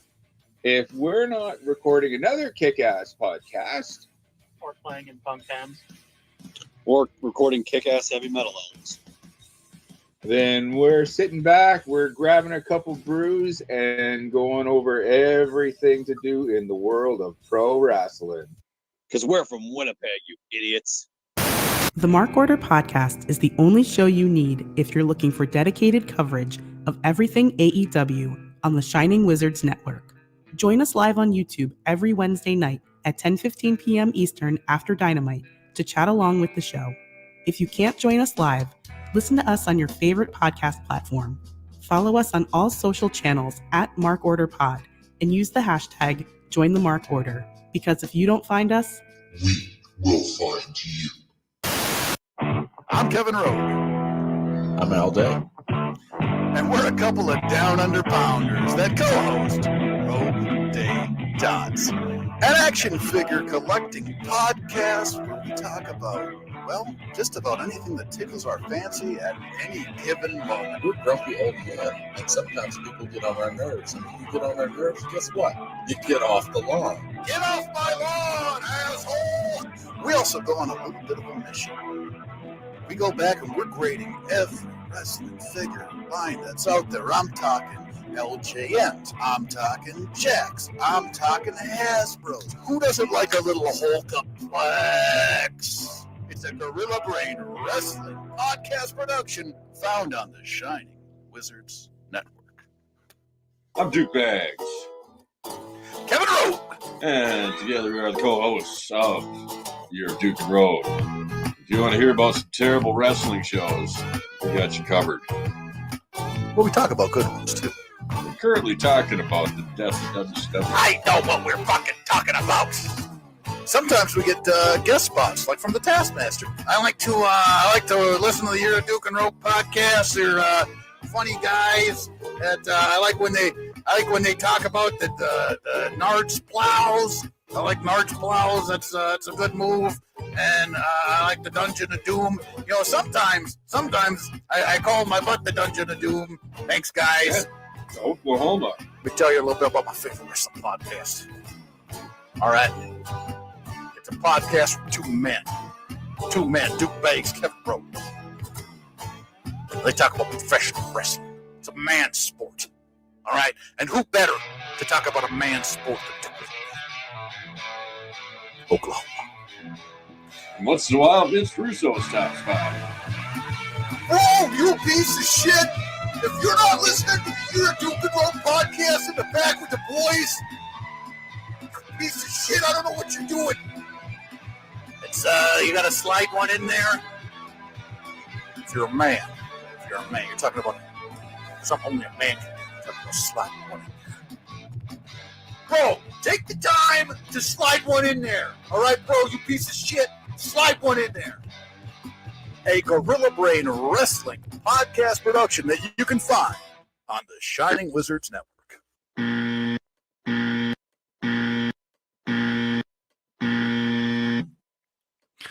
We're back.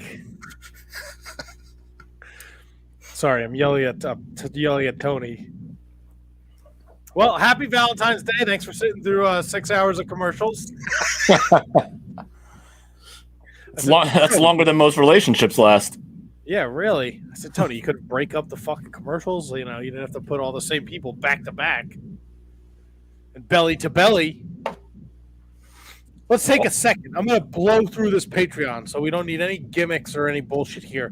If you want to support the Shining Wizards Wrestling Podcast, you can over at our Patreon, patreon.com/Wizards Podcast for as little as $1 a month. You can support the Shining Wizards Wrestling Podcast. $3 a month allows you our bonus content, and we are pumping out content here in February, March, all sorts of goofy, fun shit there. $5 a month, you get everything below.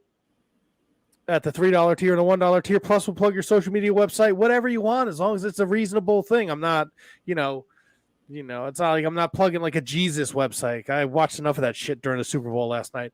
$10 a month, you get to enter into the Patreon exclusive, be a part of the show gimmick, which William Mercier won for the month of February, and that's why he got to sit in with Kevin Kelly.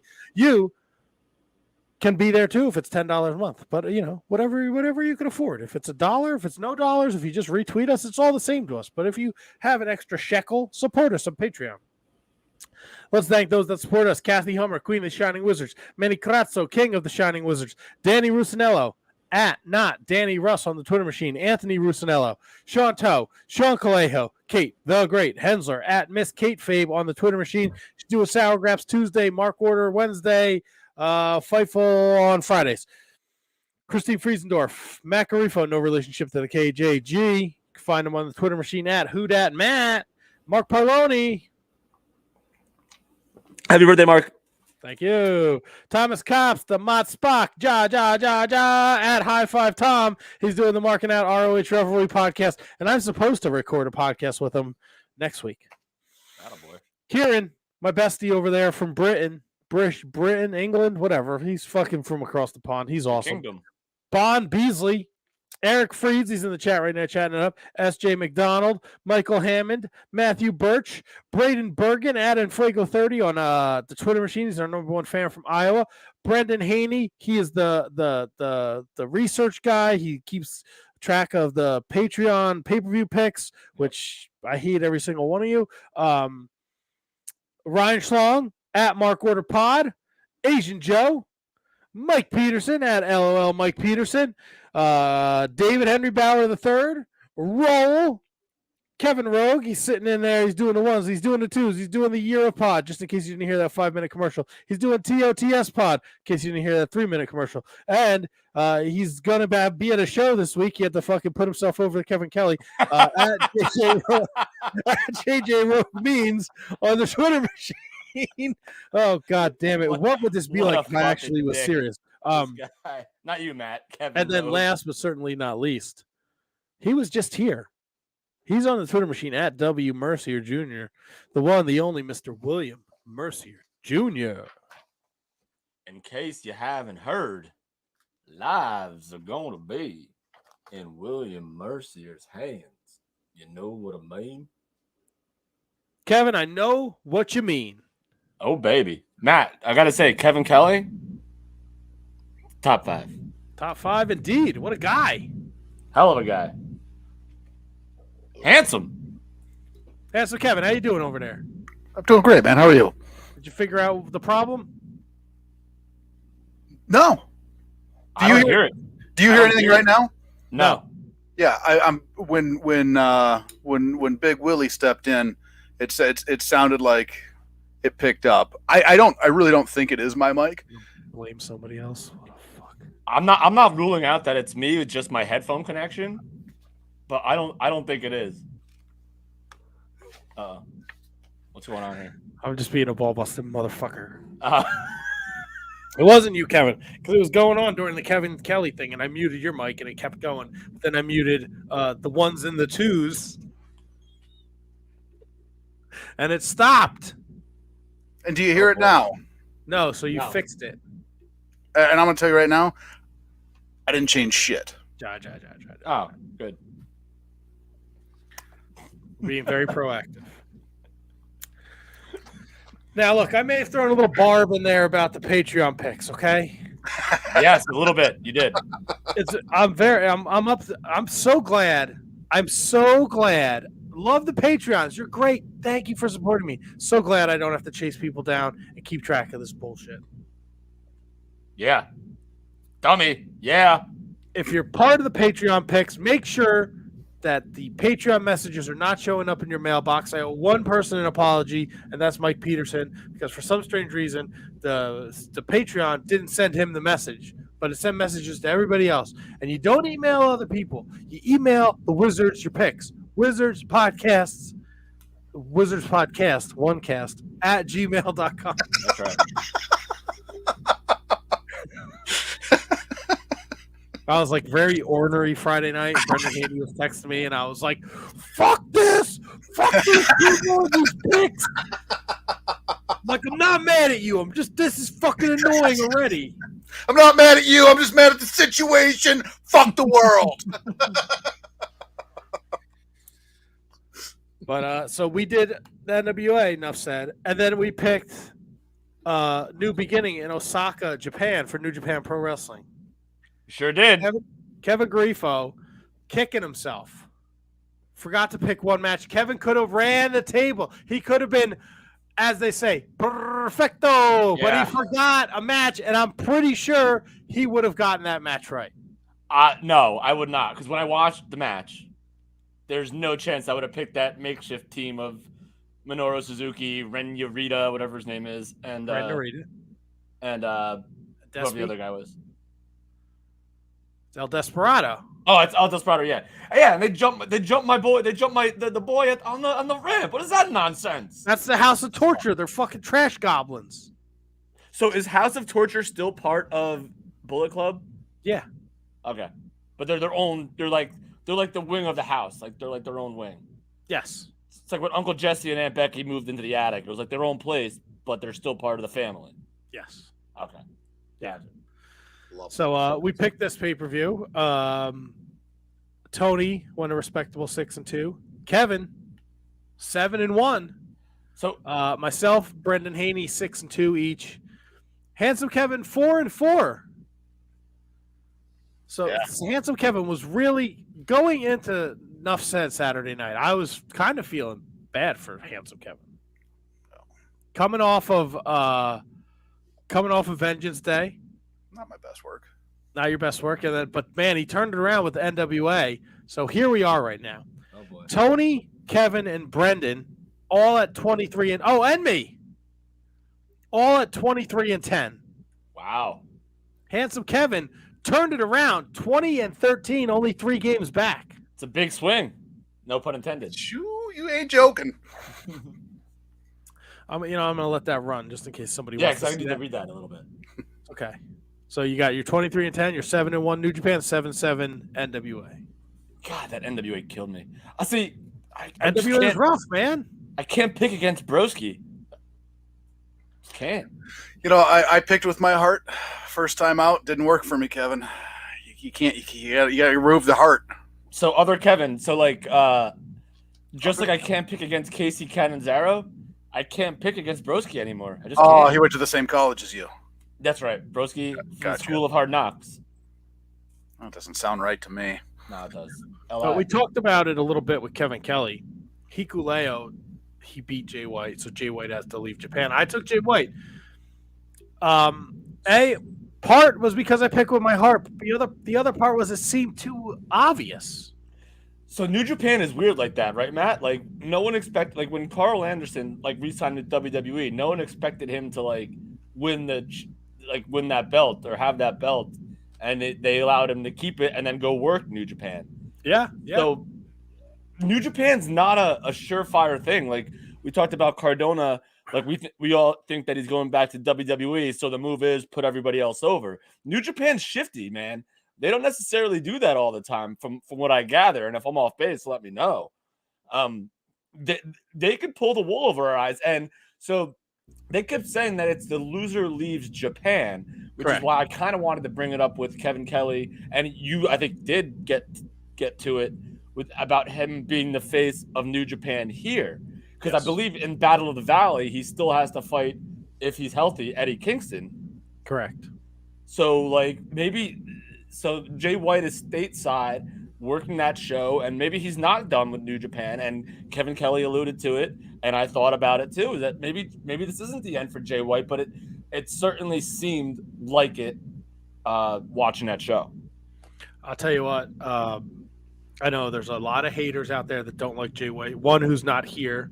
You can risk control, you fucking lurch. But you got to give credit to where credit is due. And Jay White, and I might sound biased on this because I'm a huge Jay White mark, the match with him and Hikuleo told such a wonderful story. Yep.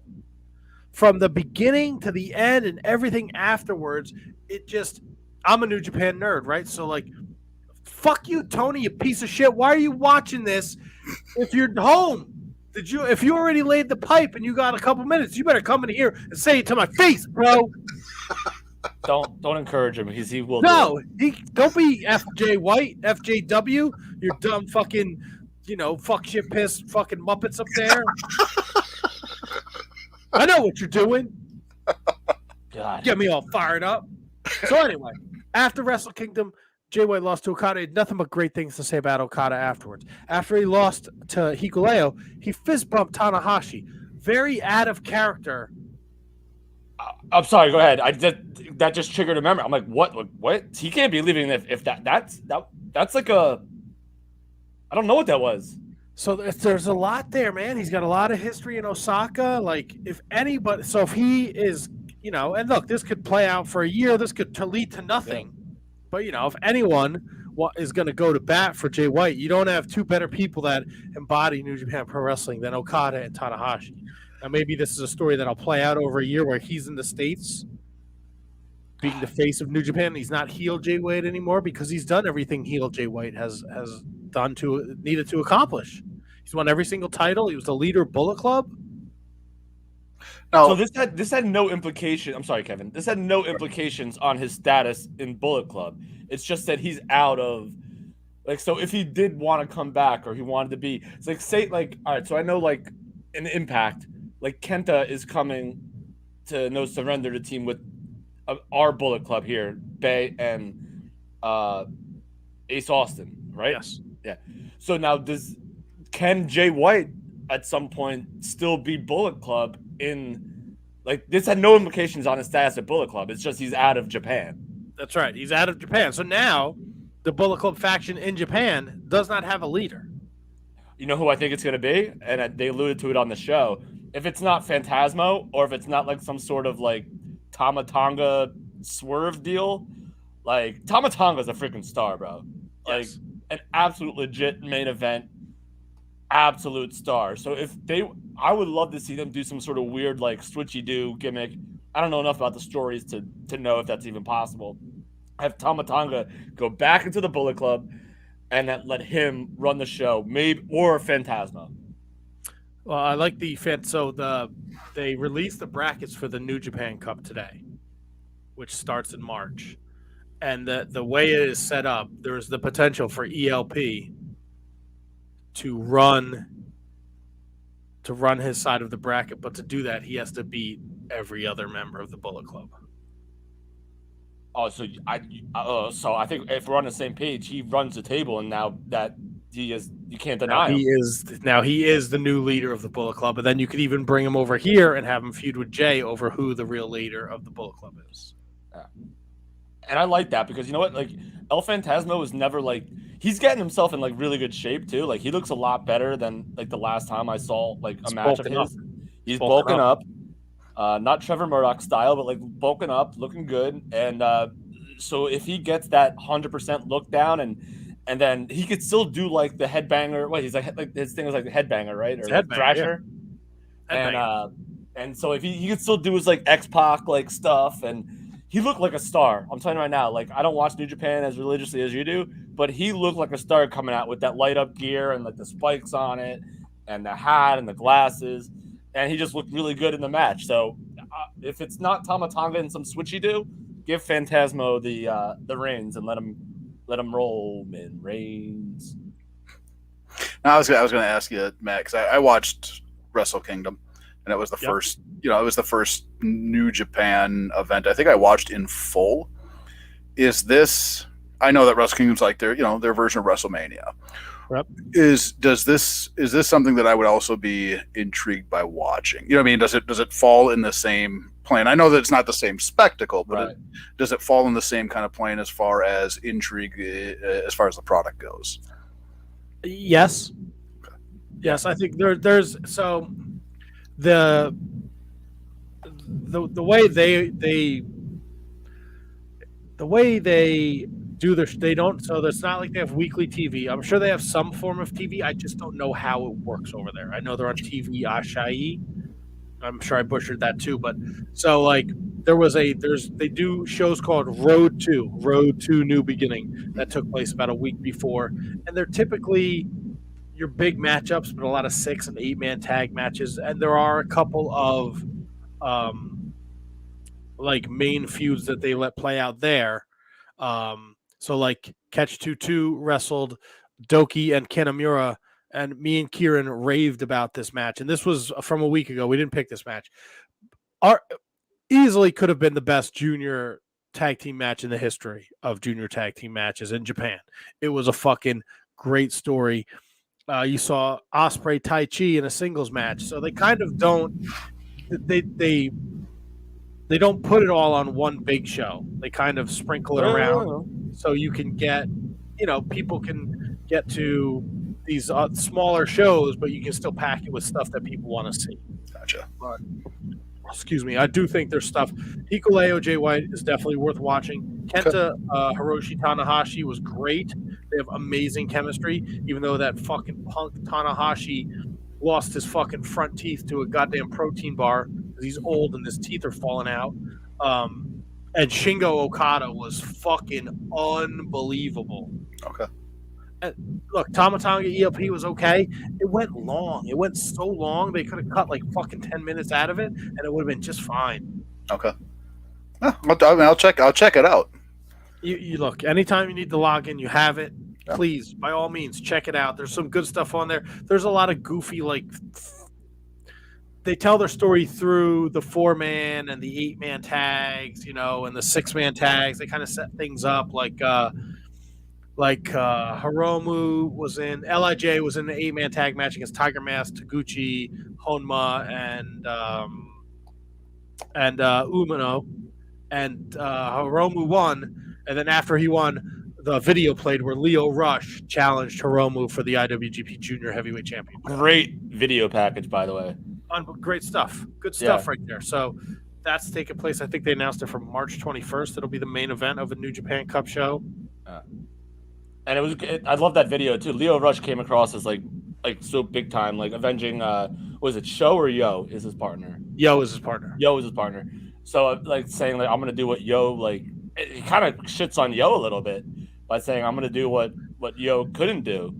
And well, in the Road to New Beginnings, Yo lost to Hiromu. Yeah. So I love that video, and then this is the first time I've known Leo Rush for a long time, like not personally, but like I've known who he was. But like that promo like made like that was like to me like that was Leo Rush's like coming out party, like to me. As long as he's been in the business, like to me, that was like, whoa. Like, whoa, yo, and show. Like, Yeah. So we got another show we're picking this weekend. We got two again. We got Elimination Chamber and Battle in the Valley. Back to back New Japan paper? Oh, this is New Japan Strong. Oh, yeah, baby. Yeah, well, this is their new model now. This is the way they're going with the New Japan Strong. So, Matt, they mentioned, what was the match where they mentioned, I'm sure Fred Rosser is watching this match. Kenta Tanahashi. Oh, I love that, man. I love those two guys. That's like star power right there. Like, I love that. Anyway. Yeah, so go ahead. Fred is defending his the Strongweight Championship against Kenta Saturday night in Battle in the Valley. Oh, baby. The card is jacked to the gills. Sold out on the premise of Kyrie and Mercedes Moné. Yo, dude, that's only a $20 show. I saw I think I saw the flyer. That's only $20. Yeah, and fight. I'm ordering it. So, and at 10 o'clock Saturday night, it's the West Coast time. It was sold out on the back of Kyrie, Mercedes Moné, and then just after this New Beginning show, it's going to be Okada and Tanahashi. God, I hope at Battle in the Valley. Hope Kyrie drops about 17 elbows on her. No. Yeah. No Monet. And the last thing I got to say about New Japan, I know this isn't really your wheelhouse. You want to check out the Bread Club. New episode dropping this week. We interviewed one half of the West Coast Wrecking Crew, former guest of the Shining Wizards Wrestling Podcast, Royce Isaacs. Check out the Bread Club. But then we get the continuation of the Okada Kiyomiya story. Kiyomiya beat Jack Morris. He is celebrating in the ring. Here comes Okada in street clothes, right under the bottom rope, spins that motherfucker around and hits him with a Rainmaker. He says, if you want a match with me, you say, I'd like to wrestle you, Mr. Okada, please and thank you. He says, the only reason I'm doing this is not for me. It's to piss off the fans that I hate the most, and that's the Pro Wrestling Noah fans. Okada is a prick. It's fantastic. Wait, did this happen at the end of the pay-per-view? This happened on the Noah show. I'm sorry. Oh, God, okay. I was like, what the fuck? Why did I turn it off so early? Yeah, no, you didn't miss anything, Kevin. Okay. Wow. Bonkers. Yeah, bonkers indeed. What do we want to cover, fellas? You guys tell me. I've been doing a lot of talking tonight, so I know New Japan isn't really in your wheelhouse, but I can't talk about it enough. No, I mean I watched it, so I'll talk about it. Why not? So, I know I watched some Impact. I mentioned earlier. My BFF, right here, #1 contender for the Impact World Heavyweight Championship. Well, he's one of 4 potential #1 contenders that will battle in a fatal 4-way for the shot at the Impact World Championship. But as far as I'm concerned, there is only one #1 contender, my dear, good, close personal friend, Brian, the most professional wrestler, Myers. So, let's see. Impact Rule, I'll do 3 points. James Vandenberg showed back up, trying to show, I think he knows Rosemary's father or something like that. It was very creepy after the match. Oh, dude, that girl from Australia, I'm sorry, I forgot to print out the notes. I have it on my Killer Kelly? No. What the fuck's her name? They promoted vignettes of her in the woods. Del Lanter, she was an NXT UK person, I think. Fuck. Anyway, she debuts and loses to Jordan Grace after promoting Steph DeLander? Yes, Steph DeLander, yes. So that was confusing to me. So that was bizarre, but Jordan Grace is jacked and she's more manly than a lot of people. So she beat Steph DeLander. Broski loses to Joe Hendry. And like we said, we all think that he's going back to WWE. So Impact was fun. Good show. Josh Alexander, Rich Swann, and Kenny King get into it. Lots of good stuff, man. Impact is firing on all cylinders. And Johnny Swinger's hysterical. And so is Zicky Dice. So boom. So they clearly have a working relationship with New Japan, right? Because we're bringing in Kenta. Josh Alexander is on the Battle Kushida. Kushida. Is Kushida still in New Japan? Yes. Yeah. Okay. Yes. So there's good stuff there. The Hex will be on Impact this week, the former NWA World Women's Tag Team Champions. Oh, so that's what Vandenberg meant by saying, I'm going to put a hex on you.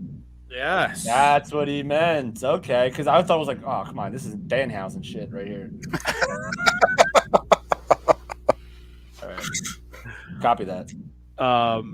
So yeah, there's that. Speedball Mike Bailey, Jonathan Gresham set for Impact No Surrender pre-show. Impact is also doing the multiverse matches with New Japan during WrestleMania baby. weekend. So that's pretty fucking cool. It's Ospreay, Mike Bailey, Kushida. I believe it's a 6-man, right? Isn't it Kushida and or is it Kushida? No, who? Fuck. It's I know Gresham's on it against somebody, right? Is it? I don't know. Oh, that's No Surrender. I'm confused. I got my wires crossed. I wasn't able to print out the notes, so I don't. It's Ospreay, Bailey, Moose, Jeff Cobb, and oh wow, I didn't know that either. And where's this fucking thing? Is it in the New Japan? So like No Surrender. I don't even know if it's in the fucking New Japan notes. I should look there first before I go through the No Surrender, because No Surrender I think is Gresham and Bailey. Yes, in the pre-show. Yes. And wow, that's a pre-show match. That's pretty fucking crazy, right? Yeah. New Japan. Let's see where it is here. Professionals here, people. You love it. You love it. You want more of it. There it is. I totally forgot to print out the notes. I'm so sorry. Kushida and fucking Kushida and Josh Alexander. Oh God, how do you feel like Kushida's been booked in the States? By the way, I'd be lying if I told you I've been watching a lot of Impact. I wish I made time for Impact. Yeah. Because I've praised Impact at nauseam. Like their storytelling is off the chain. Yeah. So I guess I'll give my opinion then real quick before we. Yeah, please. Cart into the horse. It's always weird. Like I understand like the Forbidden Door or talent exchange always seems to work, but I feel like it always benefits somebody more than the other. And I just don't feel like Kushida is presented, and he wasn't presented this way in WWE either, to be honest with you. Maybe in NXT he was, but it just he doesn't seem special anymore, which is weird because I always thought Kushida was a very special guy. When he's associated with Alex Shelley and even Chris Sabin, that's when I feel like he's the most special for some reason. I don't know if that makes any sense, but when he's like he lost, he just it seems like he's losing all the time, which I guess you have to do at some point. Like Cardona's losing, like I guess you have to lose. But for me, like Kushida is like an attraction, especially when he's been away from the American audience for so long, and now like he's kind of back, and it just doesn't seem like he's like I don't take him seriously. If that's weird to say, No, I think his bread is buttered in New Japan. Now, obviously, he got foot and mouth disease, right? When he was over, so he was supposed to be. All signs pointed to he was supposed to be. So Master Wato was in the 4-way at Wrestle Kingdom. That was Kushida's spot, right? But he got foot and mouth disease, so he was on the shelf. And they brought him back as part of the junior tag league with Kevin Knight. I guess he is living in LA, being part of the LA dojo. So until this New Japan Strong vehicle gets restart, which happens this weekend, why not use him in Impact? Maybe put a couple guys over. I mean, I get it. Like, I'm not like an idiot. Like, I understand. Like, and I'm not saying that you said that, but I'm saying like I get why it's done. But it's just like, oh.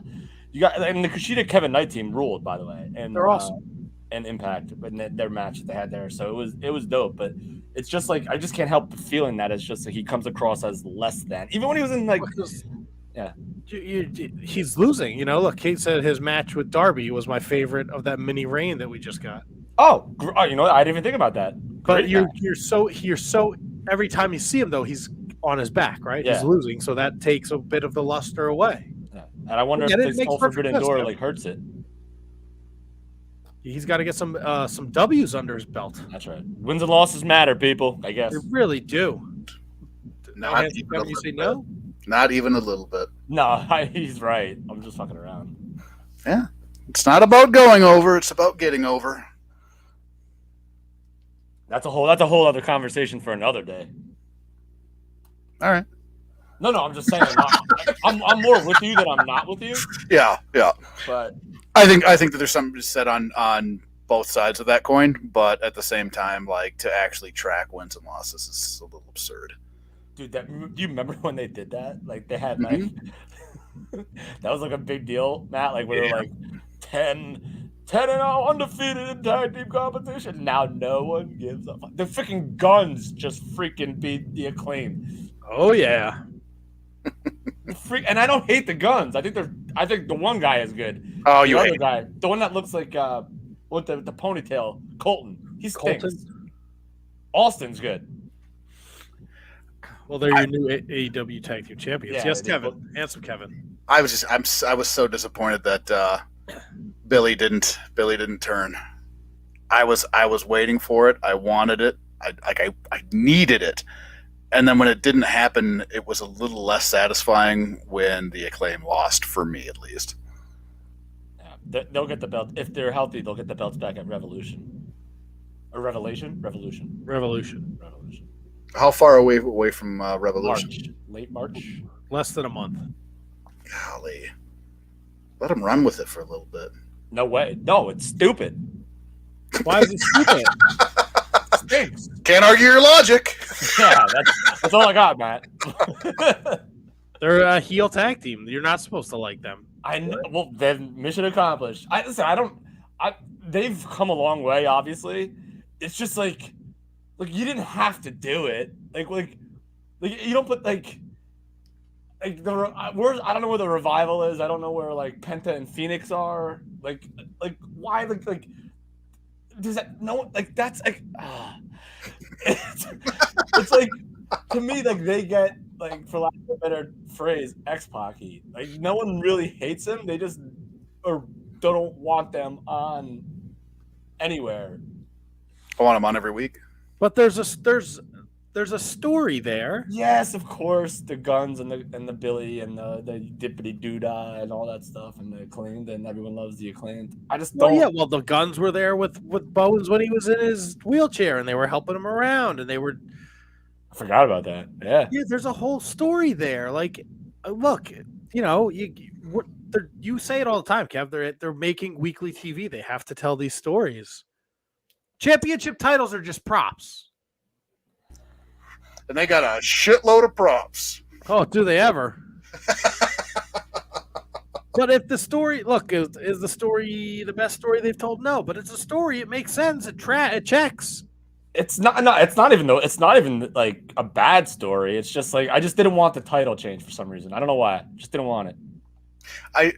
I didn't want it to happen with so much like shit surrounding it. You know what I mean? Like there was a lot to get to the finish, which was a little bit annoying to me. They could have done just a little bit of dirty.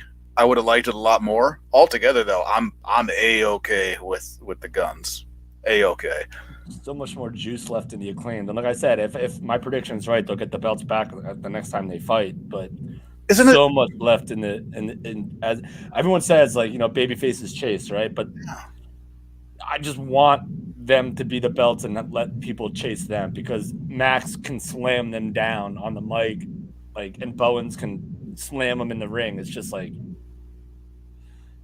I feel like this is like a one babyface team that deserves to be chased as opposed to chasing. Yeah, I mean they're definitely a hot act, like, for sure.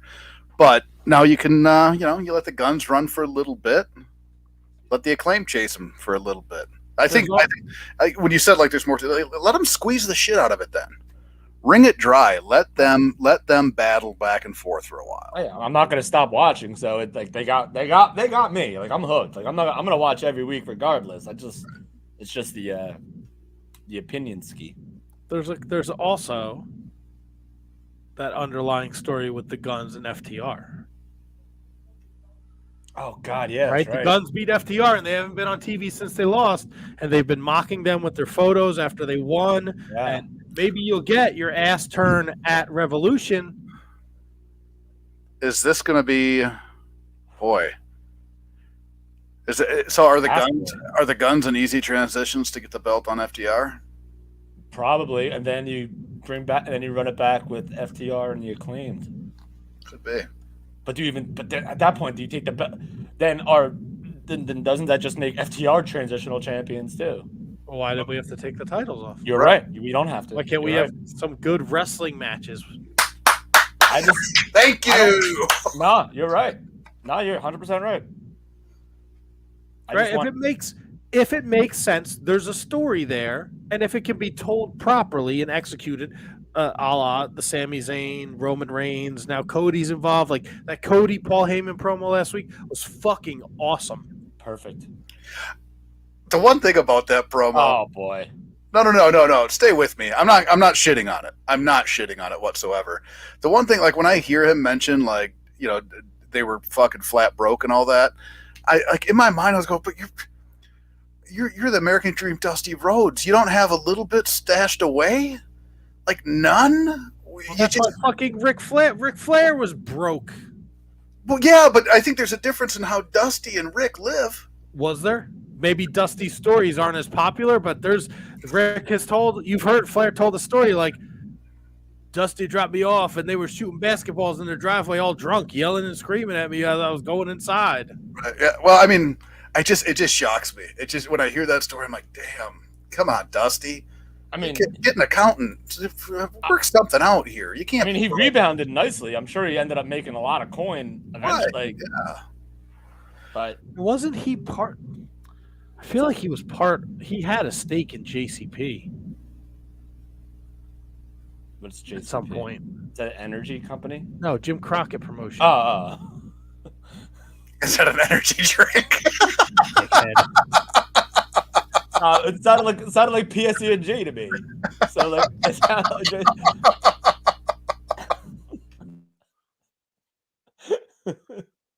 But I mean, the promo itself, like I say, I didn't dislike the promo, but whenever I hear, like, because he's told that story now a couple times, every time I hear it, I'm like, Dusty, come on, like you couldn't hire, you don't have an accountant. There's not somebody managing your money. But there's nobody from that era that like saved their money. Yeah, so it's a generational thing. But not a lot of people from this era that saved their money. That's what it like. I don't know. Dusty got a big check and maybe he brought like a giant Cadillac and he fucking drove it into the ground while they're driving town to town drinking fucking beers. Like that's right. You saw those fur coats he was wearing. He was the blue collar nature boy. People forget that. Like he was fancy, man. Fancy man. He was a fancy man. He was a dandy. Like those guys lived a fucking hard life, right? Oh, yeah. Absolutely. All those guys. I don't think there's anyone from that era that has like a fucking pot to piss in outside that piece of shit Abdul the Butcher. I think Bob Backlund's doing great. Bob Backlund might be an outlier. Oh, we don't know that. Bob Backlund could be living a very middle class life right now. He's doing great. All right, I'll take your word for it because you're in Minnesota. He lives in Connecticut. But he's from Minnesota. Yeah. So I'm going to pose this question to you guys. As we're recording, as this show is live, Raw is happening. Oh, boy. Apparently, there was an unbelievable segment with Sami Zayn and Cody Rhodes. Oh. I will watch that as soon as we get done here. And now people say, thoughts on a potential Sami Zayn, Cody Rhodes WrestleMania main event? Yes! Remember what I said? You can put him over! You can do it! No. Yes! Terrible idea. Oh, you can lick my hairy ass. Listen, we can compare him afterwards. I like that you said afterwards.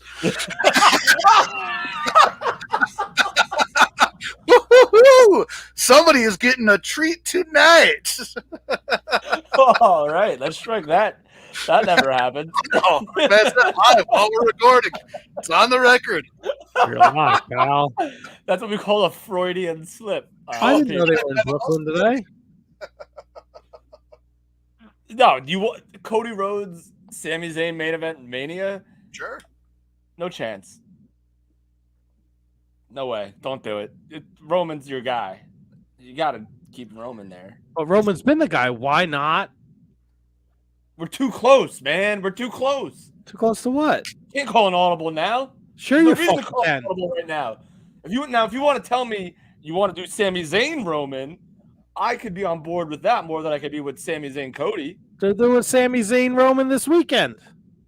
Oh, that's right. Well, yeah, okay, yeah. The stupid Montreal Elimination Chamber. Thanks. This is the guy with the fucking Canadian flag behind him. The stupid Montreal. This is the Maple Leaf. Quebec's got that weird flag. I thought that was the national flag of Canada. All right, so it is. Montreal considers itself not real Canada. They're Quebec. They're only province in Quebec is the only province that speaks French as their language. No one else in Canada does. Okay, but that doesn't mean they're still not Canadian. Oh no, Texas thinks it's its own state. That's exactly the point. That's what Quebec is. Texas thinks it's its own country. It's still in the United States, and they still have American flags in Texas. They also have flags. Oh, yeah. All right, so that is the flag of Canada behind. Yes, I love Montreal. Obviously, Montreal is actually a great city. You ever been, Matt? Yes, I have. Handsome? Not even once. Too bad. I'm here. If they're gonna tell me a story and it's gonna be Cody and Sammy at the WrestleMania, I'm in. Yes. But how do you do without the belt? What if Sammy? What are you gonna do? What are you gonna do if Sammy beats fucking Roman Reigns for the title Saturday night? No chance. No chance. I didn't ask if there was a chance. I asked what you were gonna do. I don't know. Probably nothing. Are you gonna come on this show Monday and be angry like I was about Tyrus? No, I'm not gonna be angry. Get angry. I mean, I will listen.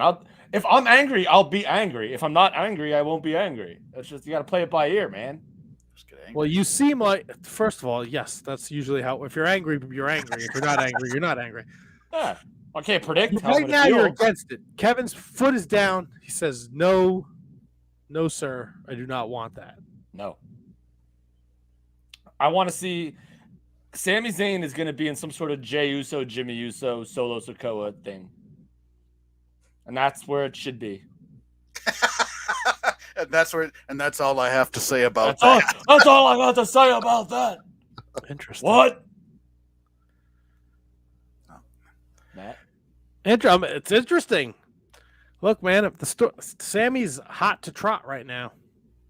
Absolutely. You could be hot to trot and not be the last match at Mania.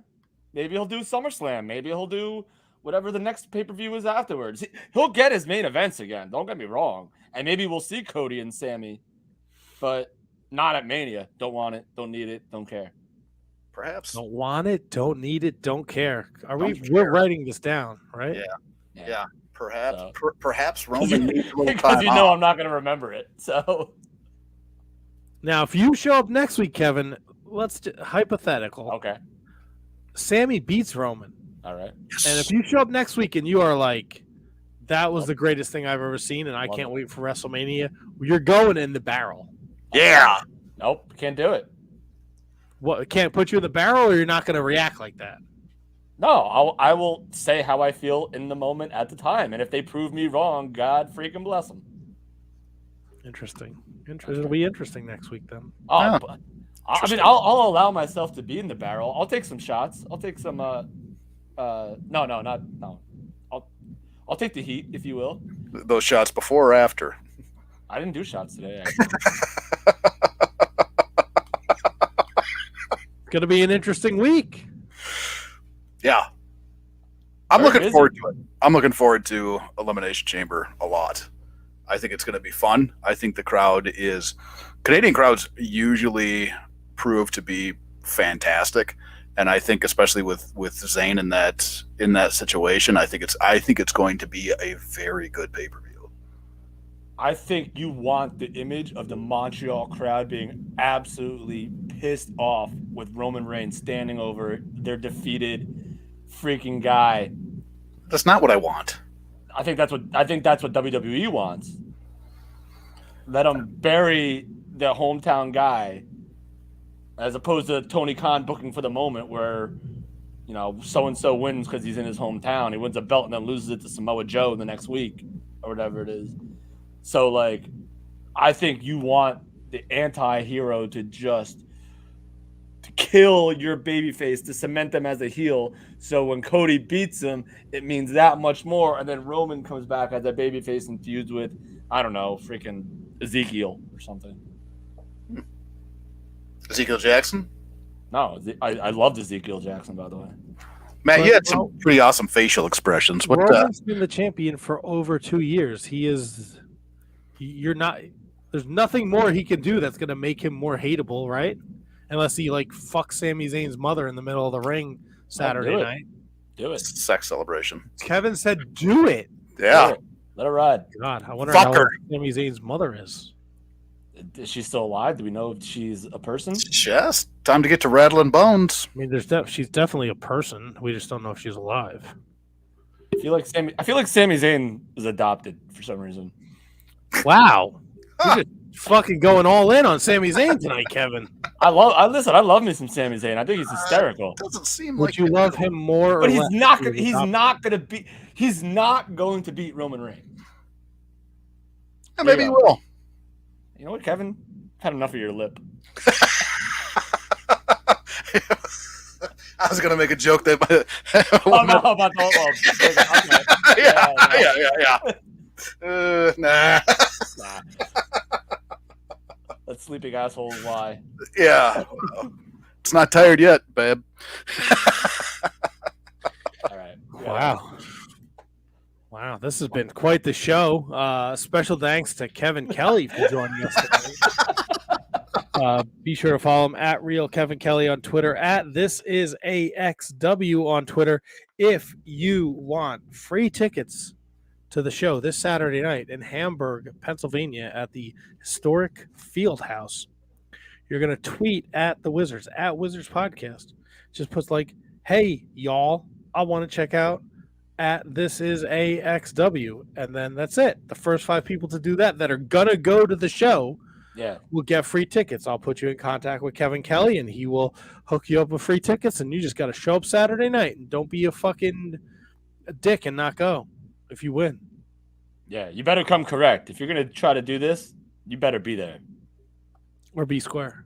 That's right. Nailed it. We're back next week. No guest next week. We're doing a Wizards Rewind to No Way Out 2005. Yeah.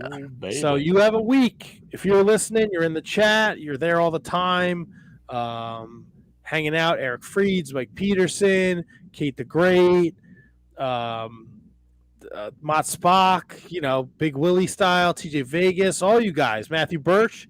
If you're going to be here next week, we want you interacting in the chat, talking to us about No Way Out 2005.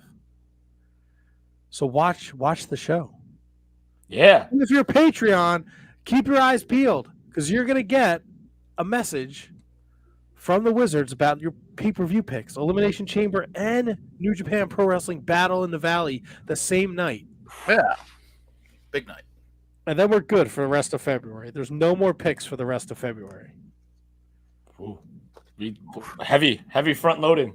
Heavy front loading. And then March is only March we only got Revolution and Ring of Honor Super Card of Honor.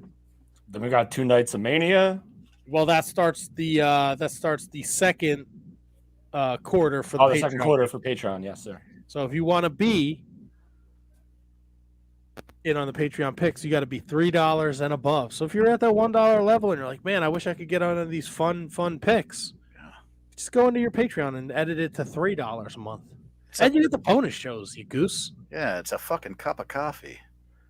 You silly gooses. I'll send you some coffee beans. You'll be fine. Yeah, so Tony should be back with us next week, and we're gonna have a lot of fun talking about wrestling, right? Oh, yeah. Had a lot of fun tonight talking about wrestling. Always a good time. I got to get on the plane here. Kevin's got some lickings to do. Easy. Wow. Well, we're gonna find out next Monday. I guess, huh? Don't worry, Kevin. I use the dude wipe. Just stop talking. Mint chill. Just stop talking. Does the licking of the butt make you uncomfortable? You said it. I know, and I regret it. Said it and forget it. Well, I didn't say it. I just said I put a word in there that was not included in like what I meant. Like butt or lick or no. Afterwards. Afterwards, I'm going to be smoking. This guy gets it. Sexy. Well, this has All been right. the Shining Wizards Wrestling Podcast. Be sure to follow us on social media at Wizards Podcast. Rate, review, subscribe wherever you listen to podcasts so you don't miss a show. The rest of February looks like this, guys. Wizards Rewind next week, No Way Out. February 27th, we're going to break out the What If vehicle. So if you've listened to our Patreon exclusives, you know we did a couple What If shows. What if? A lot of fun. Bret Hart went to WCW in 1992. Instead of staying in the WWF will be our topic. Oh, mamma mia. So be sure to tune in for that. All you old school wrestling fans, you conspiracy theorists, you fantasy bookers, it's going to be a good time. We got a lot of creative minds on this show, and it'll be a lot of fun to talk about. So that's February. March, we'll get there when we get there. I'll let you know about March. I'm working on a couple things. I like it. Oh, I got to hit the stupid song, right? Look, man, when Tony's not here, I got to do the soundboard, commercials, and all this other stuff. Make sure you follow Handsome Kevin at Year of Pod, at JJ Rogue Means, at TOTS Pod on the Twitter machine. Our very own Shining Wizards Kevin at Kevin Grifo on Twitter, yep, and at Shining Wizards Kevin on Instagram. Make sure you follow both of those fellas so you can be in the loop on what they're up to. And we'll be back next week with another episode of the Shining Wizards Podcast. I gotta find the thing. Good night, Diana. I don't think she listens when Tony's not here. That's unfortunate. For who? I think both of us, really. She's a princess. Damn right she is. All right. Good night, everybody. Here's a story about Jack and Diane.